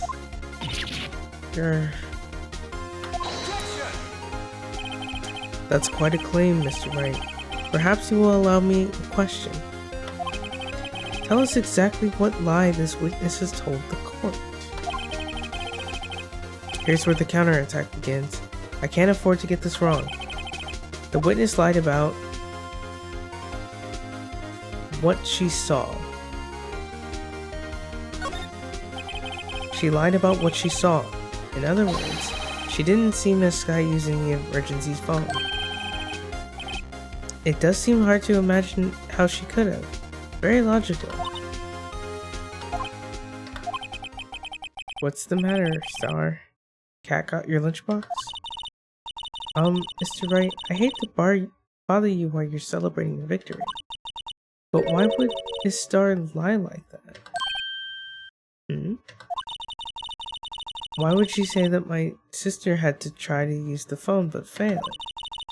It doesn't make any sense. Why lie about something so insignificant? Oh, dang, she's right.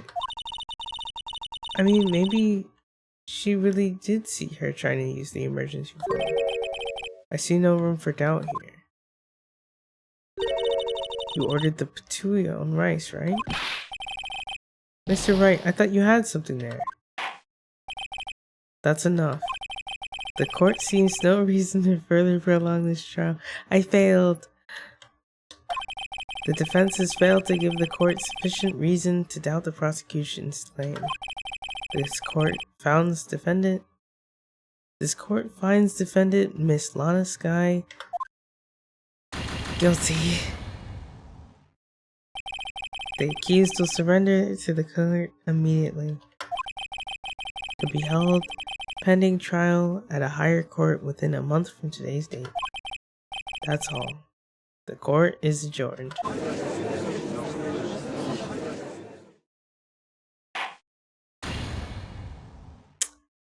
No. Oh, and I have to start from the beginning of the trial. Okay, we got it this time.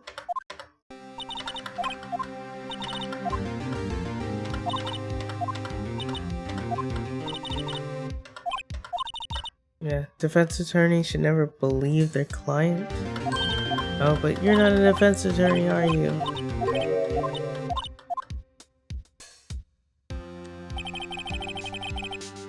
Telling me that from the perspective of a prosecutor. Mia. Okay.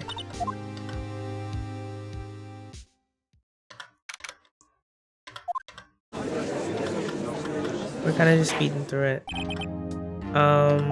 Last guy.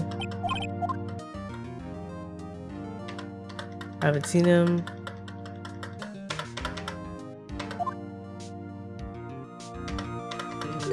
Personal feelings.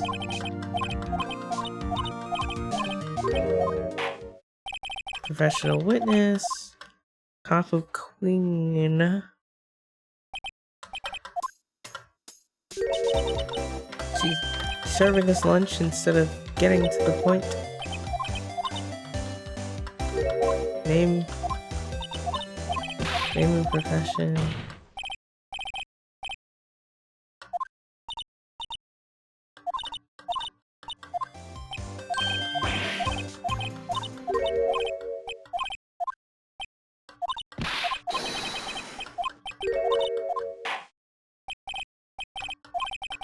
Okay.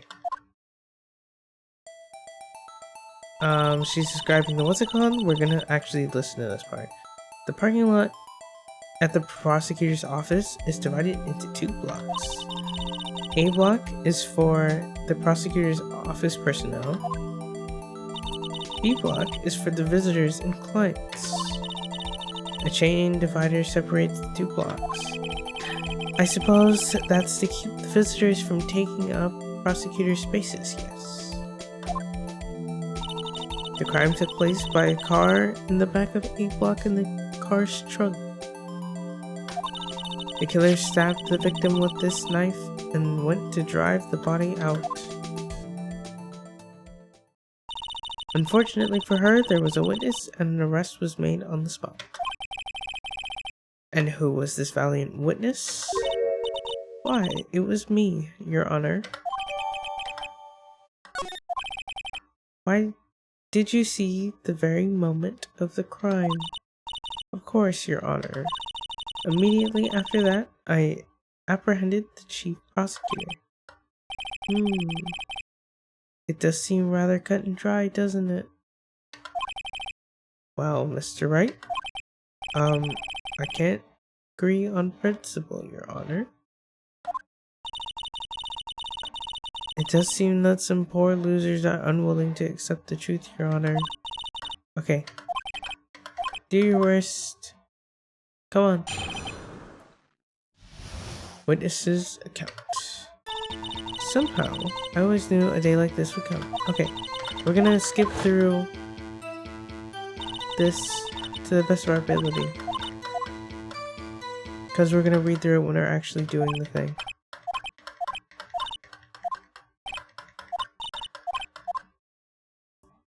Okay, witness count, cross-examination.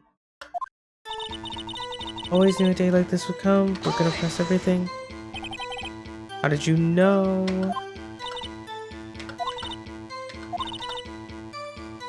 Twisted methods. Prosecutors are dirty.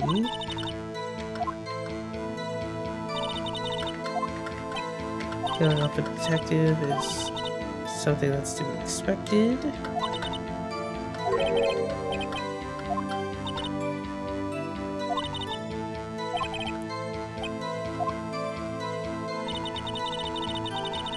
Deliver a lunchbox to your boyfriend. Other boyfriends.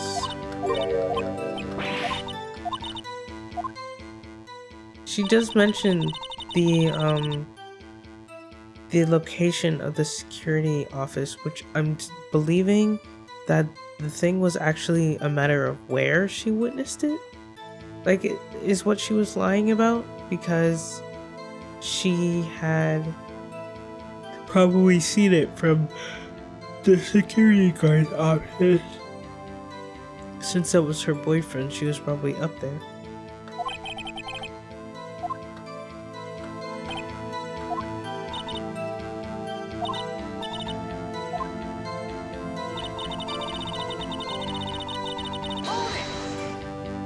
Okay, sense something. What's up with that? Oh, but the other guy, he didn't sense nothing. But that's because he's young and inexperienced. Wire fence saw Garrish car, which is Edward's car.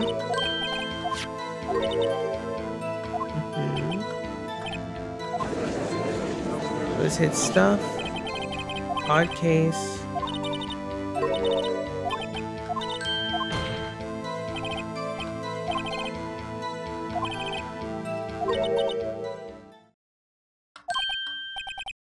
Opinions yourself. You're willing to risk the consequences, doubting me. Yeah, sure.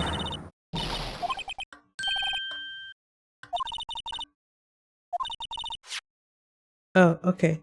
She got the picture. But the picture is missing some information.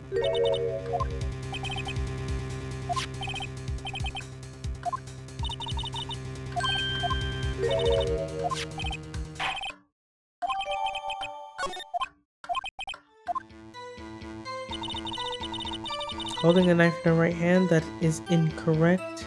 We are just going to present that she's wrong. For the sake of time. She ain't holding it in her right hand. What are you talking about?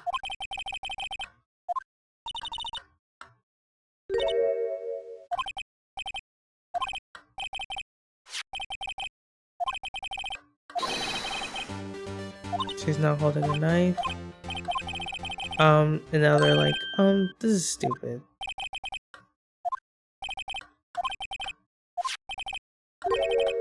Yeah, this is after the stabbing, so it doesn't matter. Blood splatter, obviously.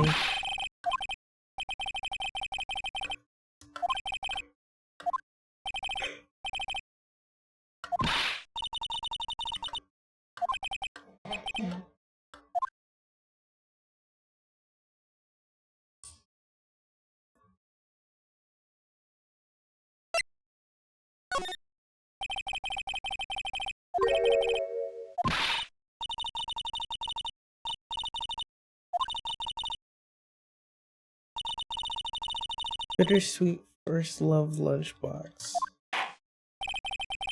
Okay, that was a waste of time.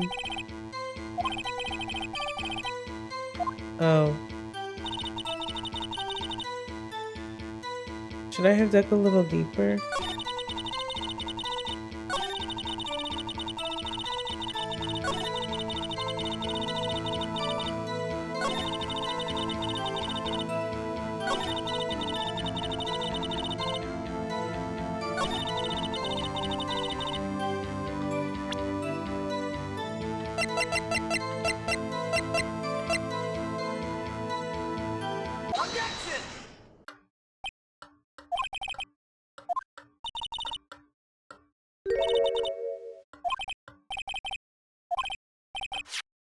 Okay, this time I press it. I thought I was supposed to get the no problem. But I think...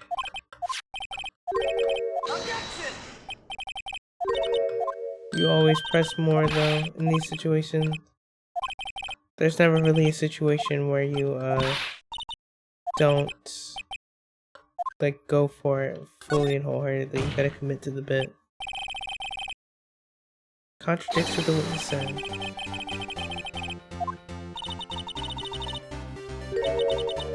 Yeah. It was slightly unclear. Please change your testimony as a result.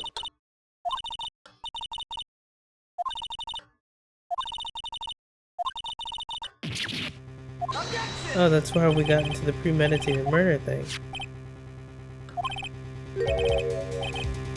She's wearing gloves, surgical gloves made of rubber.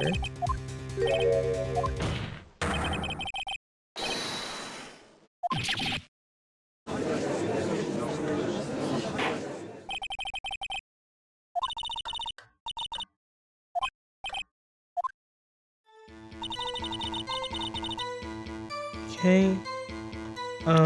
And something that disproves it is the fact that she didn't even bring her own weapon. Witness, you know what this is? Okay, so we're showing her the knife. And then we're gonna talk about how it's kind of crazy that she prepared the knife.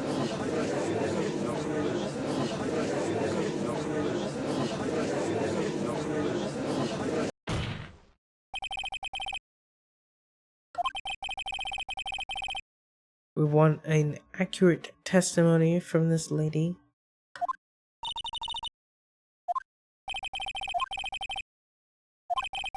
She planned this murder, which is why she wore the special gloves.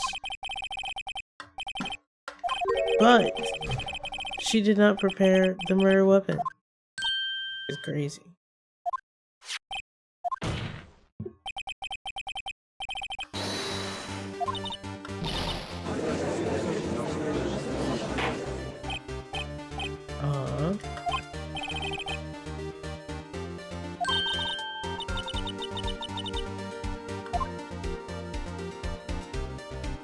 Okay.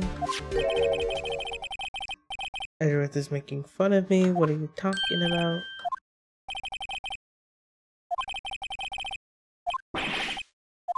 Yeah, premeditated thing doesn't matter. All that matters is that she stabbed him with the knife.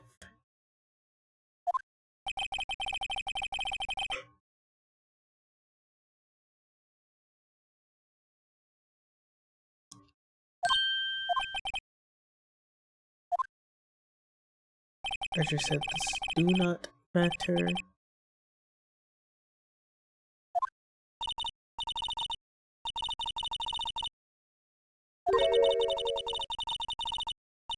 And she's really adamant on this, even though it doesn't matter.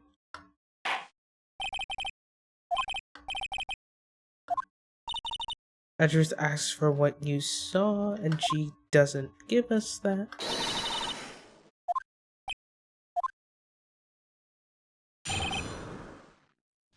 I'm hungry. I need to get like a snack or something.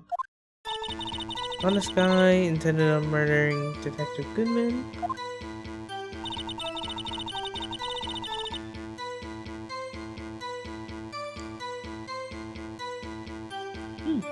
That's why she was called. Okay. Yeah. And then we got the stab wound.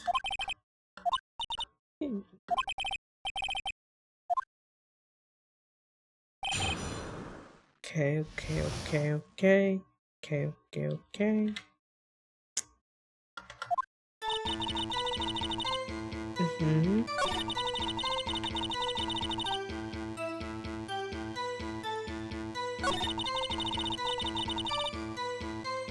These prosecutor. Oh wait. Human machine.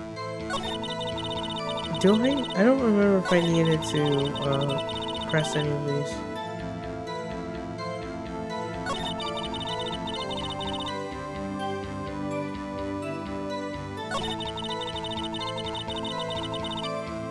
Okay. Now we are going to do this, and bro takes our credit.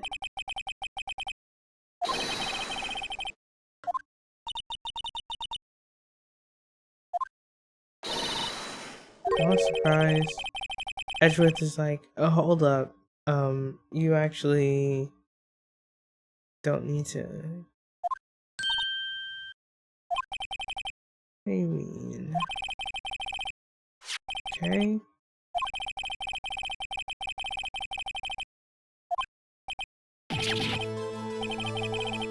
Good show, Mr. Edgeworth. I was right there.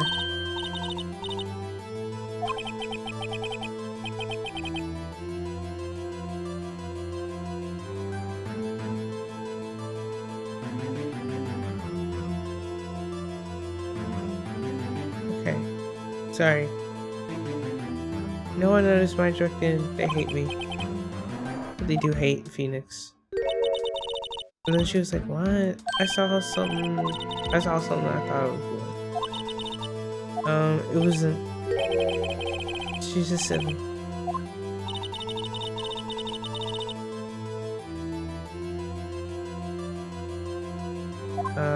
she saw the muffler, she did not. Breaking it out. Or maybe she got one. And then just.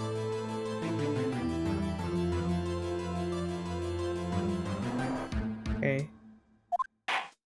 Sorry, I think I'm dozing off a little bit. We're gonna at least get to. No, I have to get to the end of this. Oh no. Okay. What did you think was the blood? It was her muffler. She was not wearing her muffler.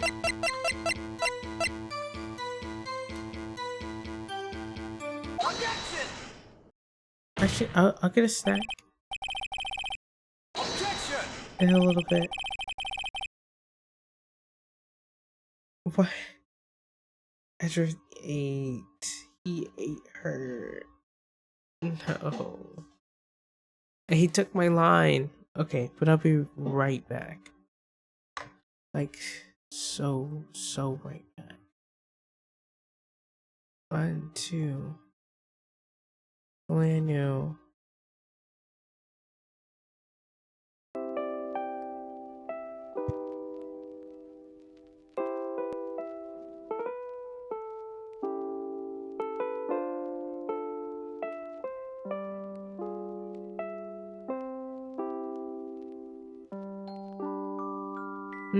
Oh, okay, yeah, be right back.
It should have been really quick, me just running up there and coming back. Recently, I've been going to sleep around this time. Like, I've been kind of like in the bed by now. And I think especially it not being like a super like exciting game where I have to like use my brain and stuff, I'm like shutting down or something.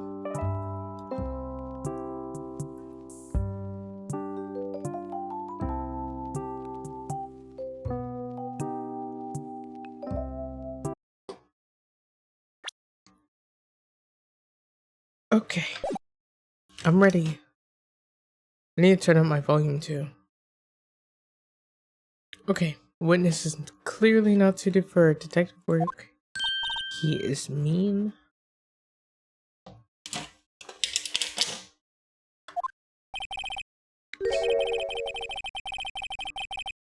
The suspect is not wearing a scarf. Okay, we called her out.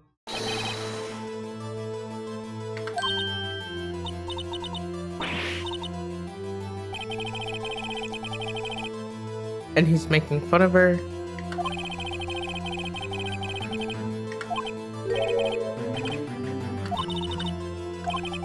And they all like Edward, they hate me.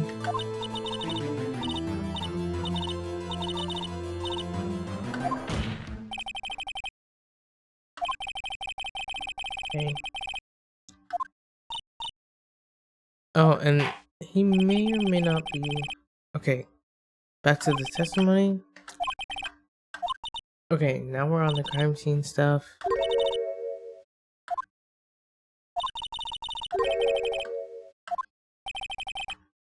We still haven't really debunked the fact that her sister stabbed her. Okay. Apprehending. After the murder, the suspect attempted to run behind a partition off to her side. I quickly caught her and explained her rights to her and arrested her on the spot. Ah yes, when I arrested her she mentioned the muffler. That's what had me confused in my earlier testimony. The chief prosecutor made to escape, but against Angel Star, resistance is futile. You were quite determined about the scarf, aren't you? I strike like a snake and bite like a cobra. That's me, Angel Star. That wasn't a very good metaphor. First of all, the cobra is a kind of snake. Don't bother me with the details unless you want to get bitten. No thanks. Note to self. Mr. Wright is weak against poisonous snake bites. The chief prosecutor tried to resist, but her efforts were in vain. She knocked my hands aside, kicked it over an oil drum. An oil drum? Hard to imagine. Oh, she's beautiful, but deadly. A predator, this one. A leopard woman. Rawr. Very well, Mr. Wright. Your cross-examination, if you will. Okay. Now we're basically back where we were before. Okay. We're gonna press this. So where's this partition on the floor plan? I'm sure she means the wall next to the car. That's right. There was a wall there about 6 feet high. She was obviously trying to hide herself. Quite a natural thing for a criminal to do. And what did you do then? I quickly caught her, explained her rights to her, and arrested her on the spot. Then press it? You say quickly. Were you close to the suspect? As I just said. I was only 30 feet away from her the whole time. Maybe I should press her for more details. Yes. I'd like to see this on the floor plans, just to be safe. The lunchline car was... She was a visitor, thus she was parked in B block. So you witnessed the murder from here. That would make it about 30 feet from the car, yes. Is that correct, Miss Star? Yes, that's right. But there was a chain link fence in front of you. I went over it, of course. Amazing, the cough-up queen lunch lady athlete indeed. It would have taken her a little time to climb over the fence. So she couldn't have gotten to my sister that fast. Yeah, the fence was about 9 feet high too. So how did Miss Guy not get away? Okay. Yes, when I arrested her, she mentioned the muffler. She mentioned the muffler? What exactly did she say? If I remember correctly, I would have told you in my testimony. Cheeky. Anyway, I heard her say the word all I heard her say was the word muffler. Just that one word? So, what you heard wasn't the suspect talking to you, but to someone else? Yes, the chief prosecutor was talking on her phone. Her phone? She can't mean. By phone, do you mean this cell phone discovered at the crime scene? Yes, ultimately. Ultimately? My memory. It's like a salmon heading upstream, you see. No, the court doesn't see, Miss Star. The chief prosecutor first attempted to use the phone hanging on the wall. On the wall. That's right, near the car, there was an emergency phone on the wall. Apparently, it was out of order. And so she used her cell phone? Indeed, the emergency phone was out of order that day. Good witnessing, witness. Good witnessing? Whatever happened to good testifying? You should of course add this to your testimony. The things I do to please this rookie defense attorney.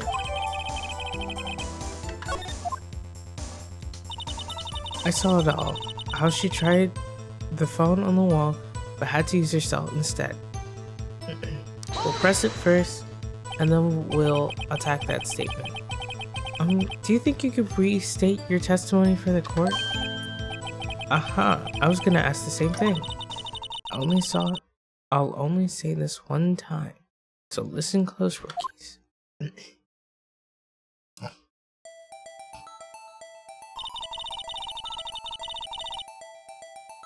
Chief prosecutor stabbed the victim and ran behind the partition. Then she picked up the emergency phone on the wall, but it was out of order. So she pulled her own cell phone out of her pocket. And during that time, you climbed over the chain link fence. Then, when I boldly grabbed her arm, the chief prosecutor hung up her phone. And you saw her doing this? What is that, Mr. Ring? Okay. We'll press this one last one. She made to escape. Can you be more specific? She brushed aside my hand and ran. It was a terrible sight to see. It was like a dollop of lard on a pate of foie gras. She even kicked over an oil drum at me. An oil drum? There was an oil drum lying on its side at the scene of the crime. But it's strange. What's that? If she wanted to escape, why didn't she run the other way? The parking lot entrance. That's right. It doesn't make any sense that she would run from behind the partition to the oil drum. Excellent, more mysteries. I wish we could solve a few before finding more though. So Miss Sky tried to run. Okay. Now, we are at the part where I was a little confused, but I understand it now, so I'll go over it, what I think it is. So, looking at the floor plan, according to the story that Miss Star told us, she was to the top right, and she saw like the crime being committed from like directly across from her, where Mr. Edgeworth's car is. She said from the other side, in the parking space across from his car, she saw the murder being committed, and then she went to arrest Miss Sky, Lana Sky, but Sky she ran behind the partition. She tried to use the telephone, which is on the wall, like behind the partition, and then when that didn't work, she used her personal phone. But if Miss Star was on the side, if she was across from Mr. Edgeworth's car, she couldn't have seen anything that happened behind the partition. Even when she was climbing over the fence to arrest Miss Sky, she shouldn't have been able to see anything that was happening behind this partition. So it doesn't make any sense. Plus, in addition to that, she kicked over some oil drums. Or Sky kicked over some oil drums in her attempt to escape from Star, which the oil drums were behind Edgeworth's car, on his side of the partition, which is not the side of the partition that those two were on when they were struggling. So in order to escape Miss Star, she went closer to the car, to where the oil drums are, rather than in the opposite direction towards like the security room and out the exit. So that doesn't make sense. So those are the things that we're trying to see here. And earlier she mentioned, Miss Star, she mentioned that the reason why she was here was so that she could deliver a lunch to her boyfriend. And who's to say that she wasn't already like kind of in the midst of delivering said lunch? She might have been in the security room. Even though she wasn't allowed to be, she could have very well been in the security room. Hence them making sure to like mention it. She said you can see everything from that angle, so that might have been how she apparently saw the murder and all of the things that Miss Sky did in between like the murder and getting captured and stuff. Because apparently if you can see everything from the security room, then you'll be able to see all of that stuff.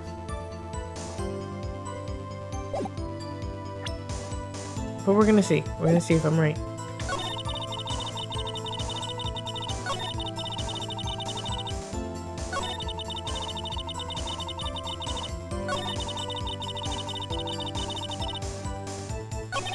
Oh, I went too far. Okay, we're looking for a part where she said I saw it all. But I don't remember what I have to present to do the thing.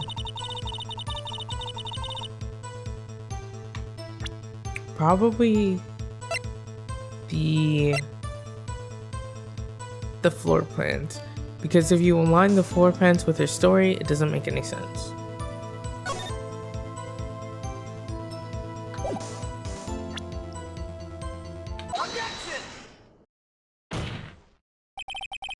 Miss Star, I have to conclude that you have a personal grudge against Miss Lana Sky. Objection! The witness is a former detective. Her testimony is unmarred by personal bias. Well, who would have thought you would be my knight in shining armor, prosecutor? You, who together with the chief prosecutor, kicked me out 2 years ago. Like, she definitely has a personal vendetta. And through for having this whole murder thing happen, and then having Edgeworth so heavily involved with it, with his car and the knife and all that stuff, it's definitely giving she's in on it, you know? So they kicked her out 2 years ago. Edgeworth has nothing to say. Well, Miss Starr, this is a fatal contradiction in your testimony. How do you explain this? I don't know what you're talking about. Mess with me, and I'll make you cough it all up. Let's look at the floor plans. You said you witnessed the crime from this point. However, if that's true, you couldn't have possibly seen Miss Sky making that phone call. I believe you see what I'm getting at. That emergency phone on the back side of this partition. If indeed you were in D block, you couldn't have seen it. What? Order. What is the meaning of this? It's simple, Your Honor. She's not coughing up blood, she's coughing up lies.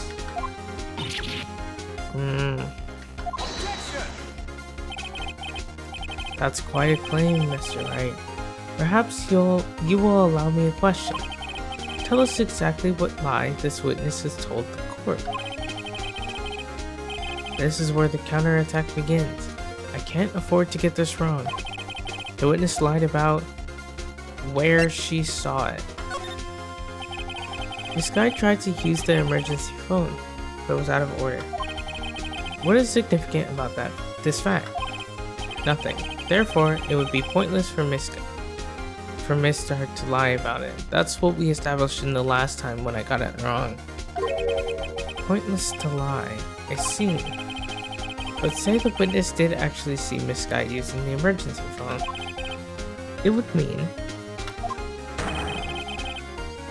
Miss Starr witnessed the crime from a different location. A different location? Now that's a pointless lie if I ever heard one. Before you call my lie pointless, at least let me tell it. Let me ask a question to our clever wordsmith, Mr. Wright. Just where was the witness when she saw the crime? All the testimonies we've heard until now points in one direction. The place from where Miss Starr witnessed this crime was the security room. Take that! This is the only place where she could have been. The security guard room? Indeed, the security room in the underground parking lot is well positioned. It's built on the second floor so you can see the entire lot. She would have been able to see the emergency phone from there. But why there?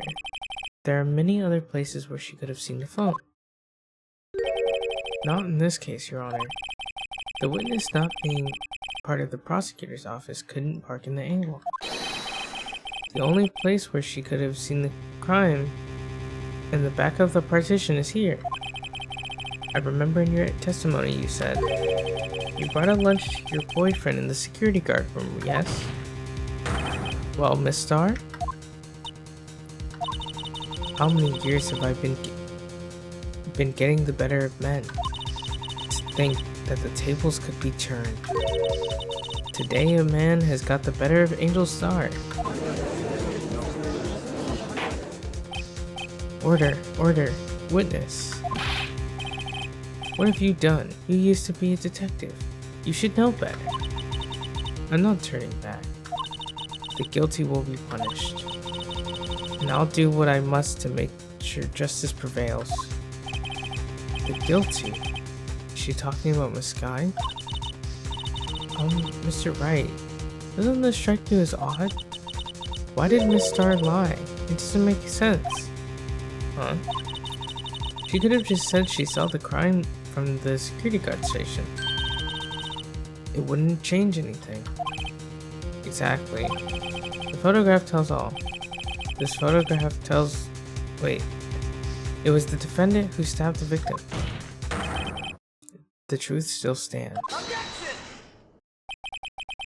It still stands? I disagree, Mr. Edgeworth. What? If a witness is found to be lying, they're guilty of perjury. She knows this. She wouldn't risk that without a good reason. So tell us what her reason was, Mr. Wright. What? I'm not her. Who else? Mr. Wright, let's review what we know. Miss Star witnessed the crime from the security guard station, but she lied and said she saw it from the B block. It must make a vital difference, but what would it change?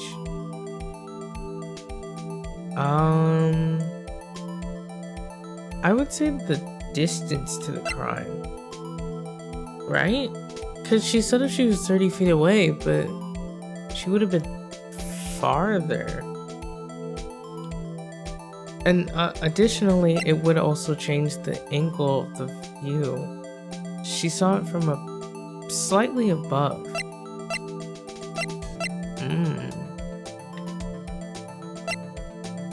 I'll say the distance.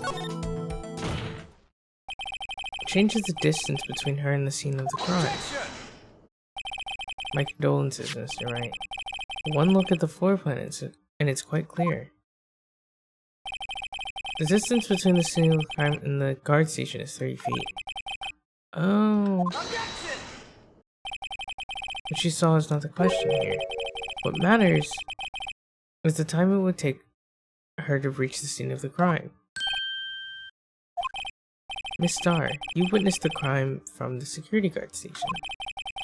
Now how long did it take you to go from there to the scene of the crime where you arrested Miss Sky? Well, witness? You... Yes? You ordered the squid wheels, right? The quality of my lunches has gone from low to inedible. I was bringing a PB&J lunch with fresh boysenberry jam to my boyfriend.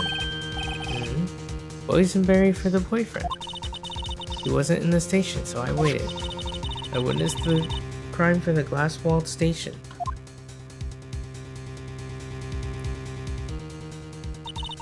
Before I knew what I was doing, I found myself running towards the scene. But the door was locked. I couldn't open it.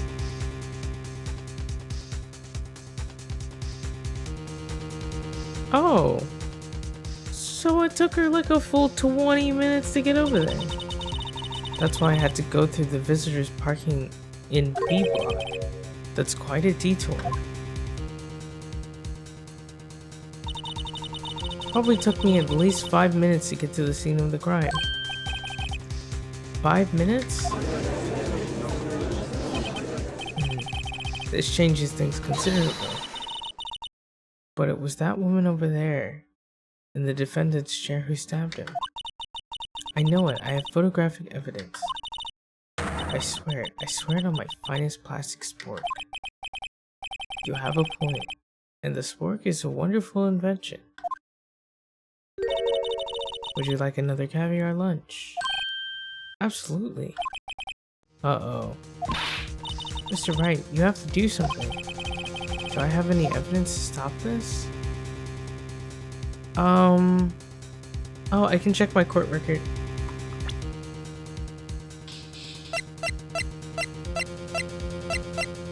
Let's see, 3 minutes before, so 12, 13, 14, 15, 16, 17, 18.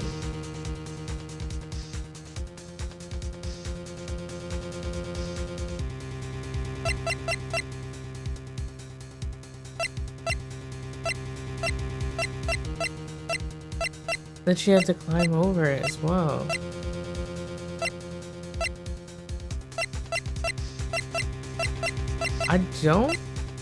I can't think of any evidence that I have.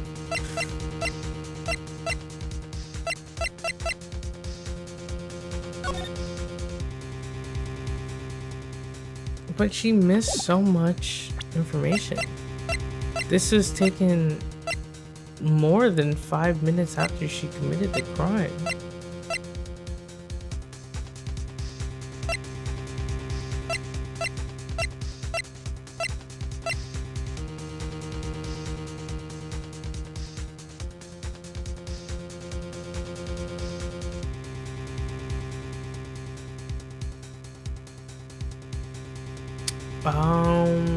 I'm not missing anything right now.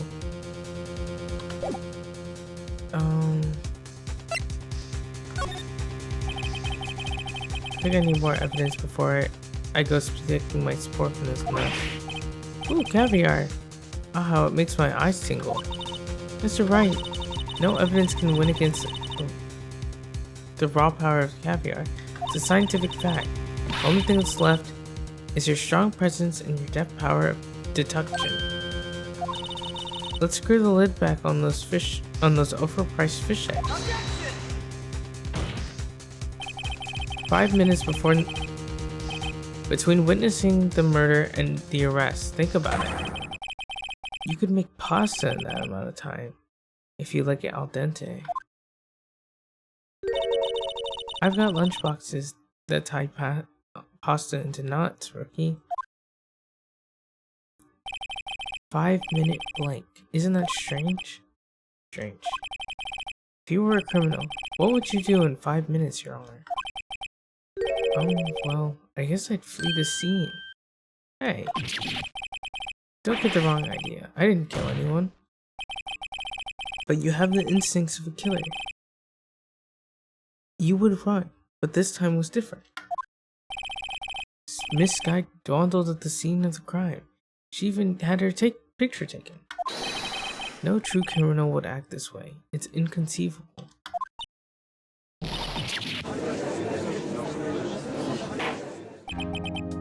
Well then, it seems we've come to the end of this testimony. The witness has a grudge against the defendant and a blank in her testimony. Mr. Edgeworth, is the next witness ready to go? Unfortunately, I appear to have overestimated this witness on account of her professional history. We did it. We screwed that can shut, Mr. Wright. That was too close. You're telling me, dog? I'm afraid that the Kafka Queen has been dethroned. And with that, court is adjourned. Man, hold it. Girl. Mr. Edgeworth, you ordered the squid wheels, right? That's the one she tried to foist off on me. I prefer not to take the defense team's leftovers. Anything else to say? I might be able to save you. I have decisive evidence. Are you sure about that? What was that? Is this another one of her trick lunchboxes? My apologies, but we have no further questions to ask of you, Miss Shar.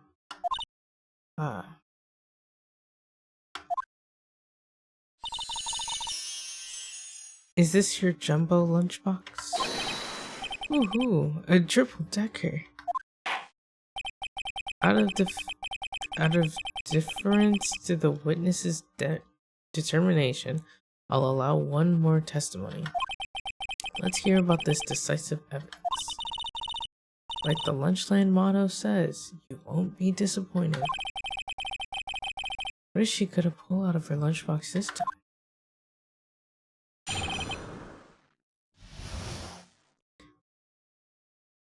It better be a picture. I should have mentioned those 5 minutes when I wasn't looking at the crime scene. Now, to the matter of the victim's shoe. Wait, and now to the matter of the victim's shoe. Did I not bring this up? 2 types of blood were found on the shoe. One was, of course, the victim's, and the other blood type matched of the defendant's, Miss Lana Sky. This shoe proves this. It's flawless, decisive evidence. Doesn't prove that she killed him. It just proves that she was there. Also, why was she bleeding?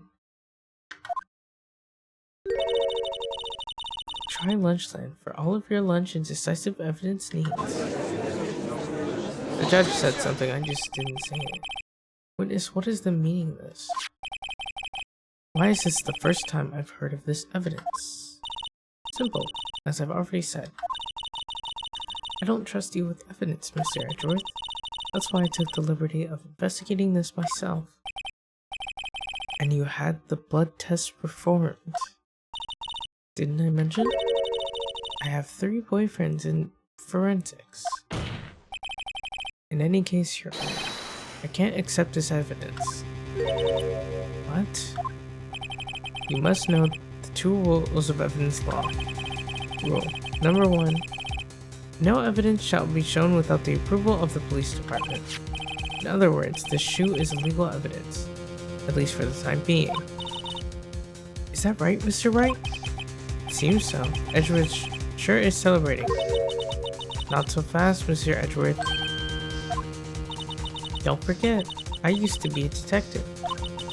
As I mentioned previously, this shoe has already been tested by a member of the forensic department. As you can see, it was approved by the police department as of today. Even the general public can produce official evidence, Mr. Edgeworth.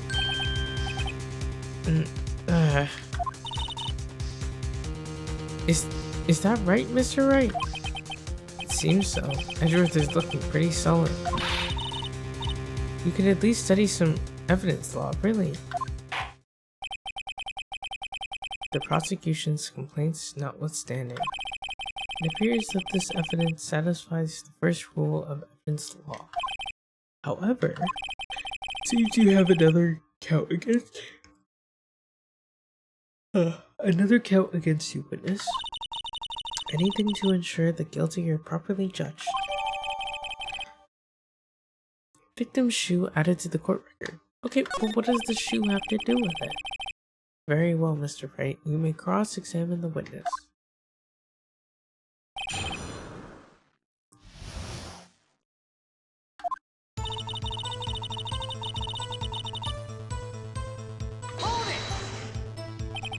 Why did you lie about those 5 minutes? Guess you could say I just wanted people to look at the results. The results? How many times do I have to say this? I saw the chief prosecutor stab the victim before my own eyes. Compared to that, 5-minute blank means nothing. Hold on, I'm gonna eat another cookie.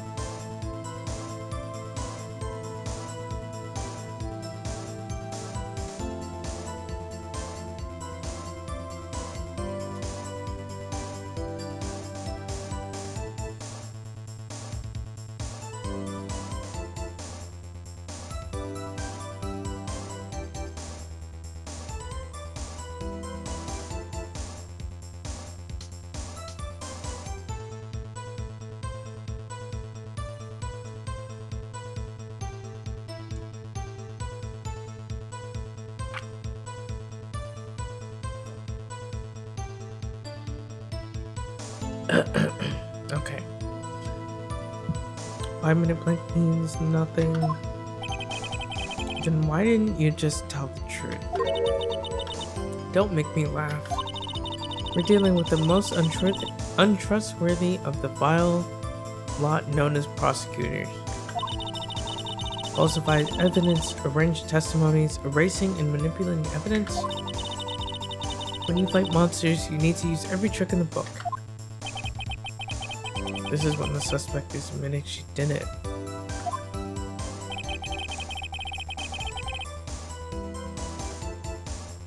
But false testimony is most despicable crime of all, Miss Star.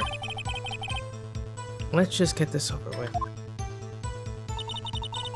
And now, to the matter of the victim's shoe. Did I not bring this up? You didn't. When you found this shoe at the scene of the crime, I detained the chief prosecutor and notified the police department. I wanted to make myself useful while I was awaiting for the police to arrive. So like an ill-trained pooch, you snuck off with the shoe. I was afraid someone would erase the chief prosecutor's crime. The shoe was my secret weapon, if that should happen. See this fashionable basket I have here. It carries more than lunchboxes, gentlemen. I'm very happy for you and your lunchbox bag. Really. In any case, you removed valuable evidence from the scene of the crime. Now tell us what you did next. 2 types of blood were found on this shoe. One was, of course, the victim's. Okay. So you brought it to the forensics department? If you're going to submit something as evidence in court, you need it approved. To do that, evidence must be analyzed by a forensics expert. And she got away with her little coup because she used to be a detective. And the shoe does appear to have bloodstains on it. Well, the man was stabbed after all. And the blood belonged to the victim, Detective Goodman? As I said, there were 2 types of blood found on the shoe. The other blood type matched that of the defendant, Miss Lana Sky. You can't say for sure that the blood belonged to the defendant with the blood test. You claim to know something about blood tests, rookie. Huh? Well, speak up. Well, blood comes in 4 types, A, B, O, and AB. However, you can't tell from a blood test whether the murder was completed in cold blood. That's just a figure of speech, Mr. Ray. Actually, we can differentiate between millions of types with all the blood tests out there, which means we can more or less narrow any sample of blood down to just one person. Or so I hear. That's pretty specific. If I had a little more time, I would have gotten a DNA test results. But they said there's very little doubt that it could be anyone but Miss Lana Skies. So the suspect's blood was found on the victim's shoe. That ties her directly to the death of Detective Goodman. I was afraid he was going to say that. This shoe proves it. It's flawless, decisive evidence. Okay.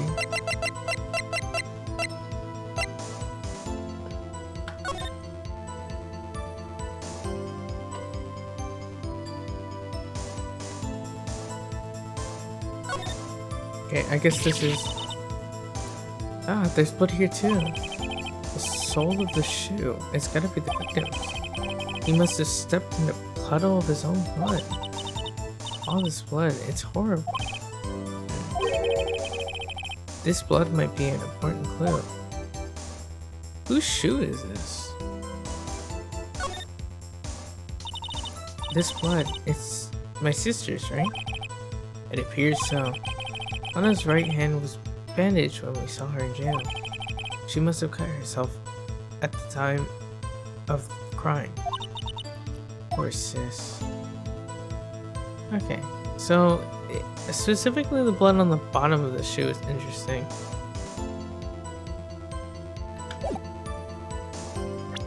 Because that means that So this is Goodman's shoe. Lana's blood dripped on top of it, and he stepped on in his own blood somehow.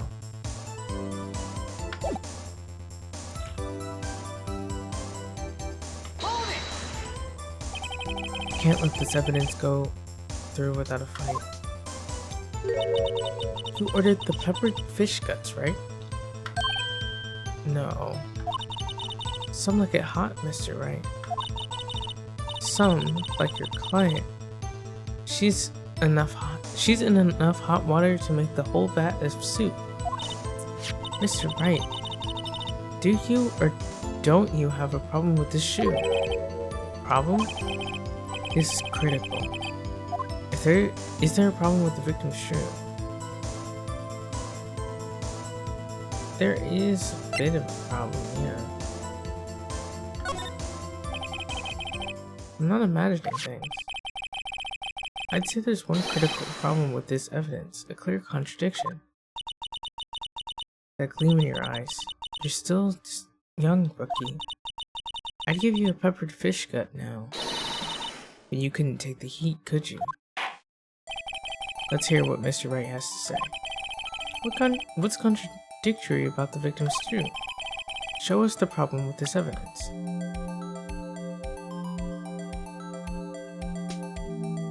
Take that! I wonder if you notice, there's blood on the bottom of this shoe. Don't mess with me, rookie. Or it'll be your blood on the bottom of my shoe. Indeed. That's quite a bit of blood on the bottom of his shoe. It makes sense. The victim was stabbed with a knife. What could possibly be contradictory about blood on the bottom of his shoe? Oops.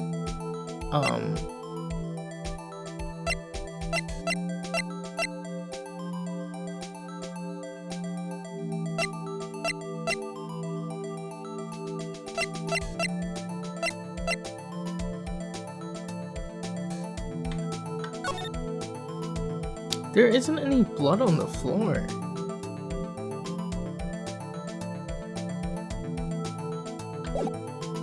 That's what I'm thinking. Like, there isn't any blood on the floor.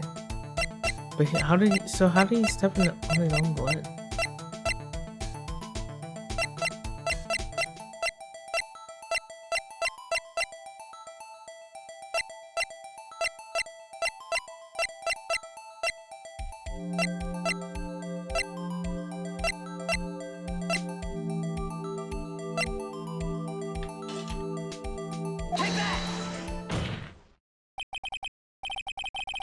The problem lies in the footprint. The footprint? Oh, the footprint? Note that the bottom of the victim's shoe is covered in blood. Then isn't it strange? Why aren't there any bloody footprints found by the scene of the crime? Aha! As you can see, there are no traces of any such footprints at the scene of the crime. That contradicts your claim about this shoe. This picture only shows a part of the floor, so there could have been bloody footprints. Then where are they, Mr. Edgeworth? Because we checked the scene and found nothing of the sort.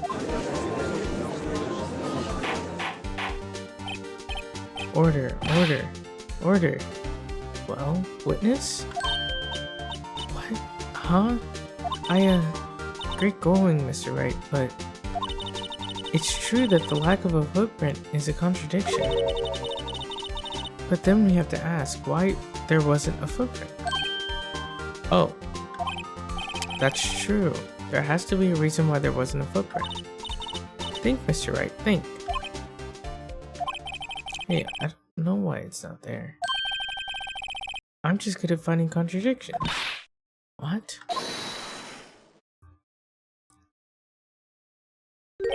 Edgeworth has something to say? I see. Now I get it. Get what? Our witness is more devious than I gave her credit for. They were hoodwinked to the very end. Or we were hoodwinked. But she slipped. There is one vital hint to the truth in her testimony. What are you talking about? Think back to when she told us about apprehending the suspect. The chief prosecutor tried to resist, but her efforts were in vain. She knocked my hands aside and kicked over an oil drum. Oh, she's a beautiful but deadly... a predator, this one. A leopard woman. I thought it was a strange thing for the normally cool-headed chief to do. No kidding. Now, witness, allow me to ask a very simple question. This oil drum, was it empty? Oh, that? I'm not sure I like your attitude, Mr. Edgeworth. Though apparently you're not the slowest conveyor belt on the lunchbox factory. Witness, well, was the oil drum empty? The oil drum cooked over by the chief prosecutor was brimming with water. Water? What does that mean? Still don't get it, Mr. Wright? Do you want to know the reason she knocked it over? The real reason. Aha, you don't mean... Yes, the suspect knocked over the oil drum for one reason and one reason alone. To erase the bloodstains that would become evidence against her.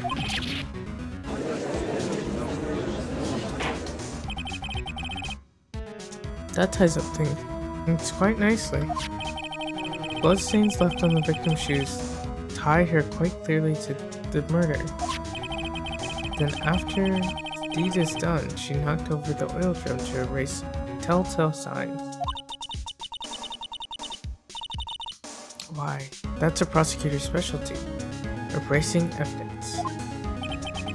It reminds me, this guy's right hand was hurt. Didn't she say she cut herself when she stabbed him? That was when my sister's blood got on the shoe. Well, I see no reason to prolong this trial. Mr. Wright, do something, please. What? What can I do? Your sister has confessed the crime. She tried to conceal it. But... enough. There's no need for further debate. The verdict, Your Honor. Very well. The Angel Star is on the prosecution side. She could have been lying about the water. This court finds the defendant, Miss Lana Sky.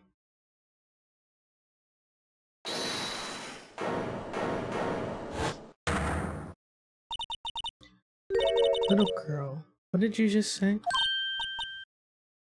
Huh? Me? Did you say that Angel Star, was on the prosecution side? Well, yeah, you are. You're saying my sister hid evidence by erasing the bloody footprints. Well, I thought you'd had your fill, but here you are demanding a second helmet. Another lunchbox. A lunchbox called evidence. Wait, witness, don't tell me you have something else. The time for deliberations is past. Any further comments and you will be held in contempt of court. Your threats don't scare me. Don't scare the coughing up queen. Wait, the cough up queen. Look at this. Stop pulling up random stuff. Whose car is that? A photograph? Hold on.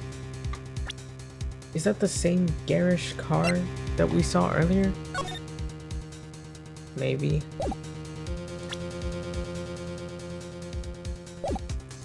I had it, just in case anyone had the gall to suggest that the white shoe didn't belong to the victim. Why didn't she show it earlier? I see no room for error in this evidence. Mr. Wright, wait. Look at the asphalt in this photo. Hey, it's clearly wet. Erasing the last trace of doubt from the court's mind. Immediately after the murder, the crime scene was washed with water. I'm sorry, Mr. Wright.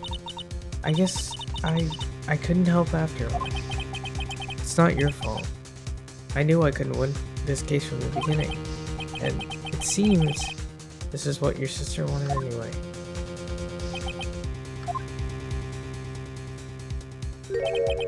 I'm sorry, Mia.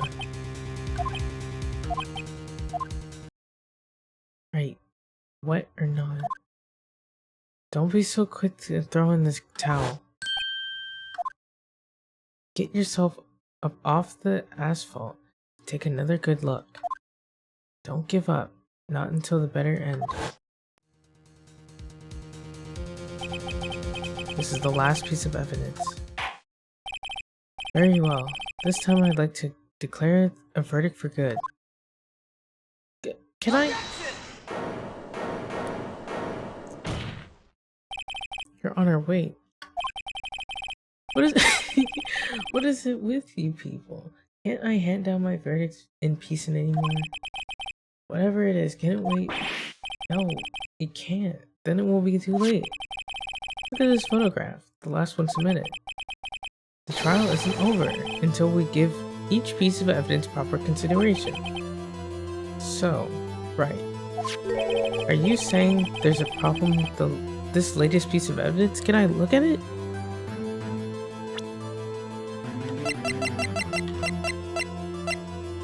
They didn't even put it in the what's it called?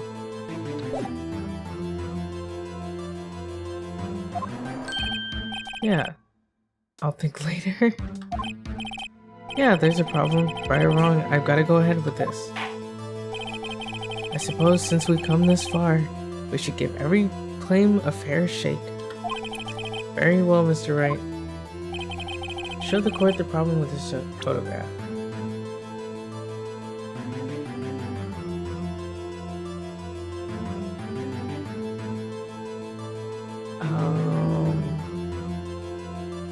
Part of me is thinking about like the location of the car, because it looks like it's not where it was originally.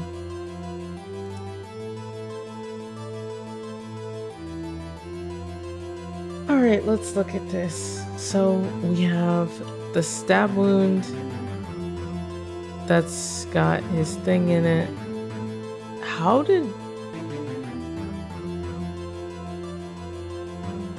stab wound?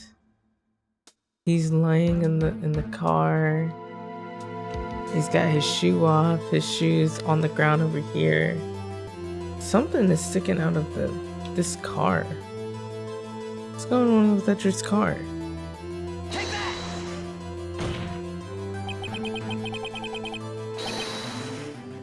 The problem in this photograph is here. What's this? There's something poking out of the car's muffler. That's why she was talking about the muffler. Wait just a moment, Mr. Edgeworth. Your Honor? You just said muffler.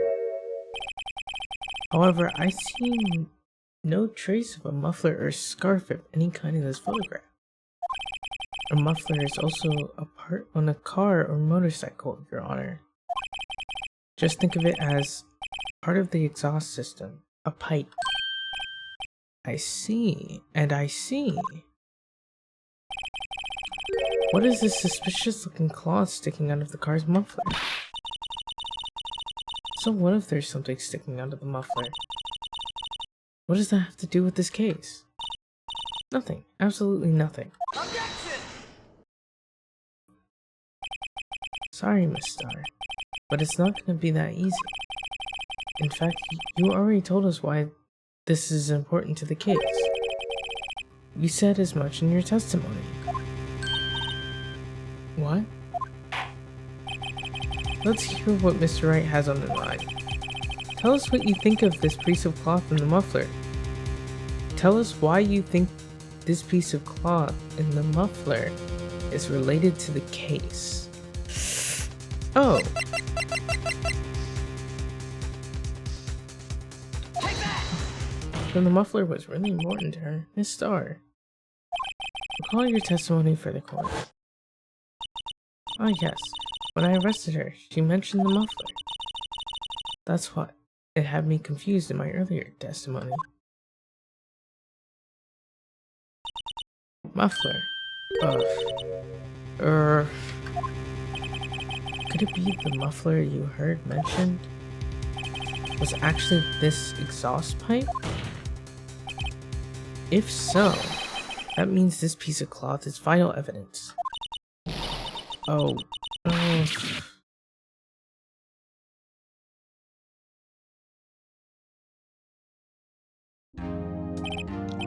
Well, it seems we will have to suspend the proceedings.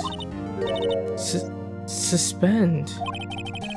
I find myself wondering about that piece of cloth. If we leave any question unanswered, we do a disservice to the law. Have the car and at the crime scene inspected at once, and bring me that cloth. The verdict will wait until after we've seen all the evidence. Agreed? I suppose so. Ooh, that was close. But we made it. At least for now. The court will adjourn for a 30-minute recess. It's lunchtime after all. He's still hungry? Yay! I survived. Yippee! Oh my god.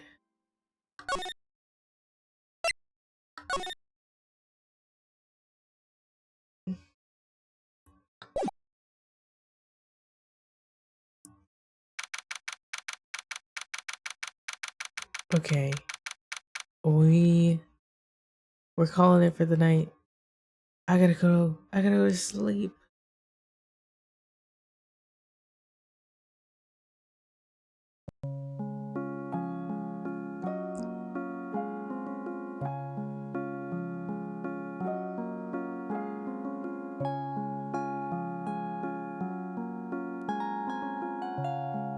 I gotta go to sleep. Not yet though. I have energy now. But that was interesting. Ace Attorney is always interesting.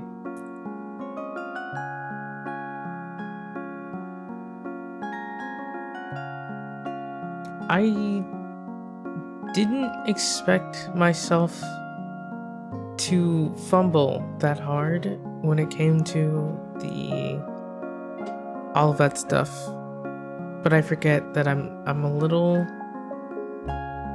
not that great at it. I'm not that great at it, unfortunately.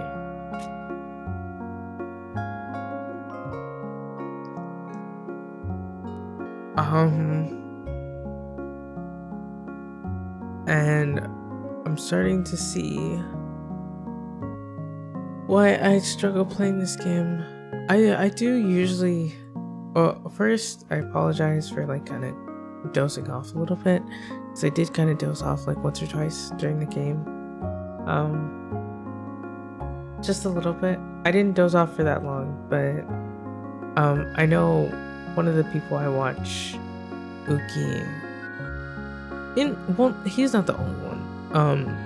There have been a few people who have fallen asleep on stream. Them in particular, I'm thinking of them as an example because whenever they do it and I'm watching and stuff, since they have live 2 tracking, it's like you kind of like you see them nod off and then you just kind of see them moving around or being completely still, and it's very clear that they're asleep. But for me, I just go silent and you just can't hear me anymore. And my, like, I don't have a model that moves or anything, so I feel kind of bad. I feel a little bad.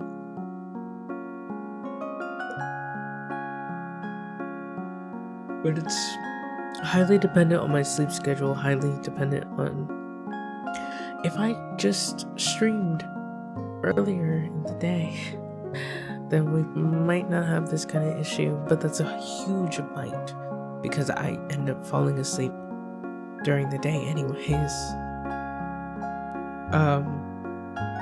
So it's not saving me all that much. But anyways, hopefully next time I have a lot better luck in terms of investigating stuff. Hopefully I'm a little bit quicker on my toes. I was actually planning to read some Sherlock tomorrow, so it was either gonna be Sherlock or it was gonna be something else, but I think I'm gonna go for Sherlock, so hopefully my mind is feeling... Oh, I forgot, I'm not playing tomorrow though. I play next week, so maybe a little closer to Sunday, either on Sunday or Saturday or Monday or whatever day comes before. Maybe Friday I'll listen / read to some Sherlock to try to kind of keep me on my toes and be like, oh, because it's sort of your deductive, it's testing your deductive reasoning skills a little bit.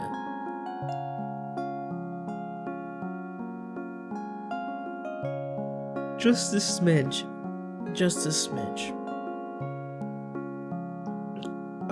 And hopefully reading Sherlock will kind of get me in that kind of mindset to be able to deduce what's happening. Because once I know the answer, then it's like, oh. But when I don't, I'm like, I never really know how to connect the dots. And especially given that I am lacking context. Like, I remember the stuff, but I don't remember it that well. So it's a little up in the air, a little bit more up in the air than we would like it to be. But we're working on it.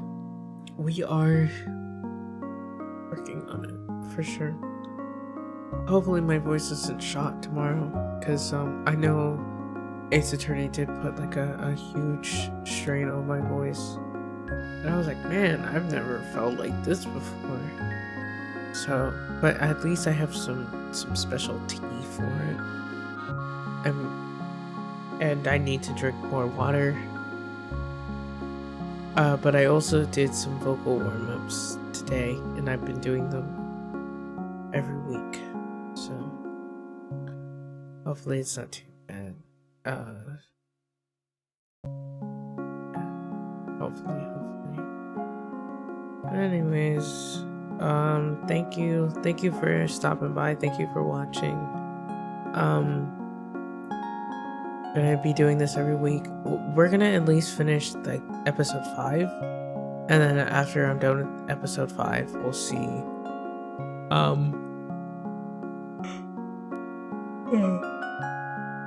After episode 5, we will see if I want to move forward. Probably not. I mean, I definitely do, but we can kind of save it for a different session. And we'll play another game in between, so that I'm not just the Ace Attorney channel, you know. But that's kind of it.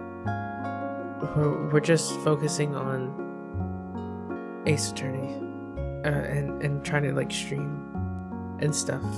Anything else that I have planned is kind of just happening passively. If I can make it happen, I'll make it happen. If it's not happening, then it's not happening yet. But we'll work on it, you know.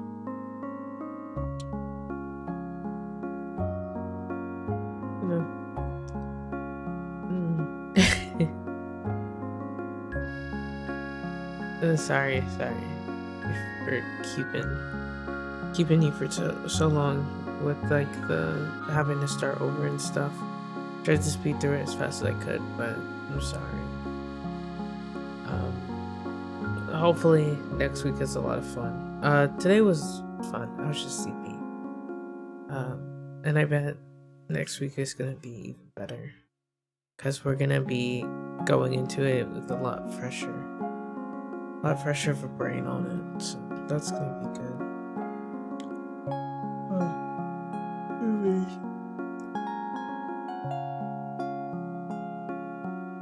I'm gonna put the sleepy music on. Well, actually, this one's really sleepy, but we're gonna put another one on. This is the fine music. This is the good night music. Alright. Get out. Well, no. I have to leave first. Because if you don't see it all the way through, then, you know, the algorithm. But I won't keep it for too long. Thank you. Good night. Appreciate it. Thank you. Good night.